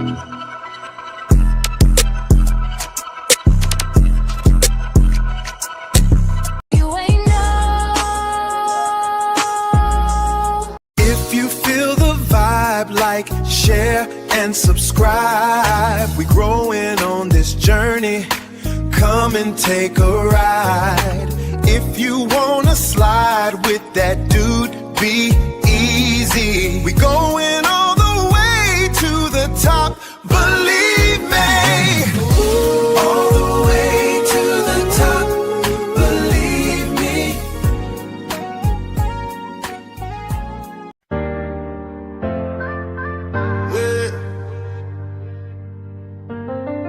B-Eazy Dat Dude. B-Eazy Dat Dude. Yeah, they know the name. Stacking up the paper, but having money ain't a thing. Standing on business, burning hotter than a flame. From the block to the ballroom, you gotta stand the rain. B-Eazy Dat Dude. Yeah, they know the name. Stacking up the paper, but having money ain't a thing. Standing on business, burning hotter than a flame. From the block to the ballroom, you gotta stand the rain. B-Eazy Dat Dude. Yeah, they know the name.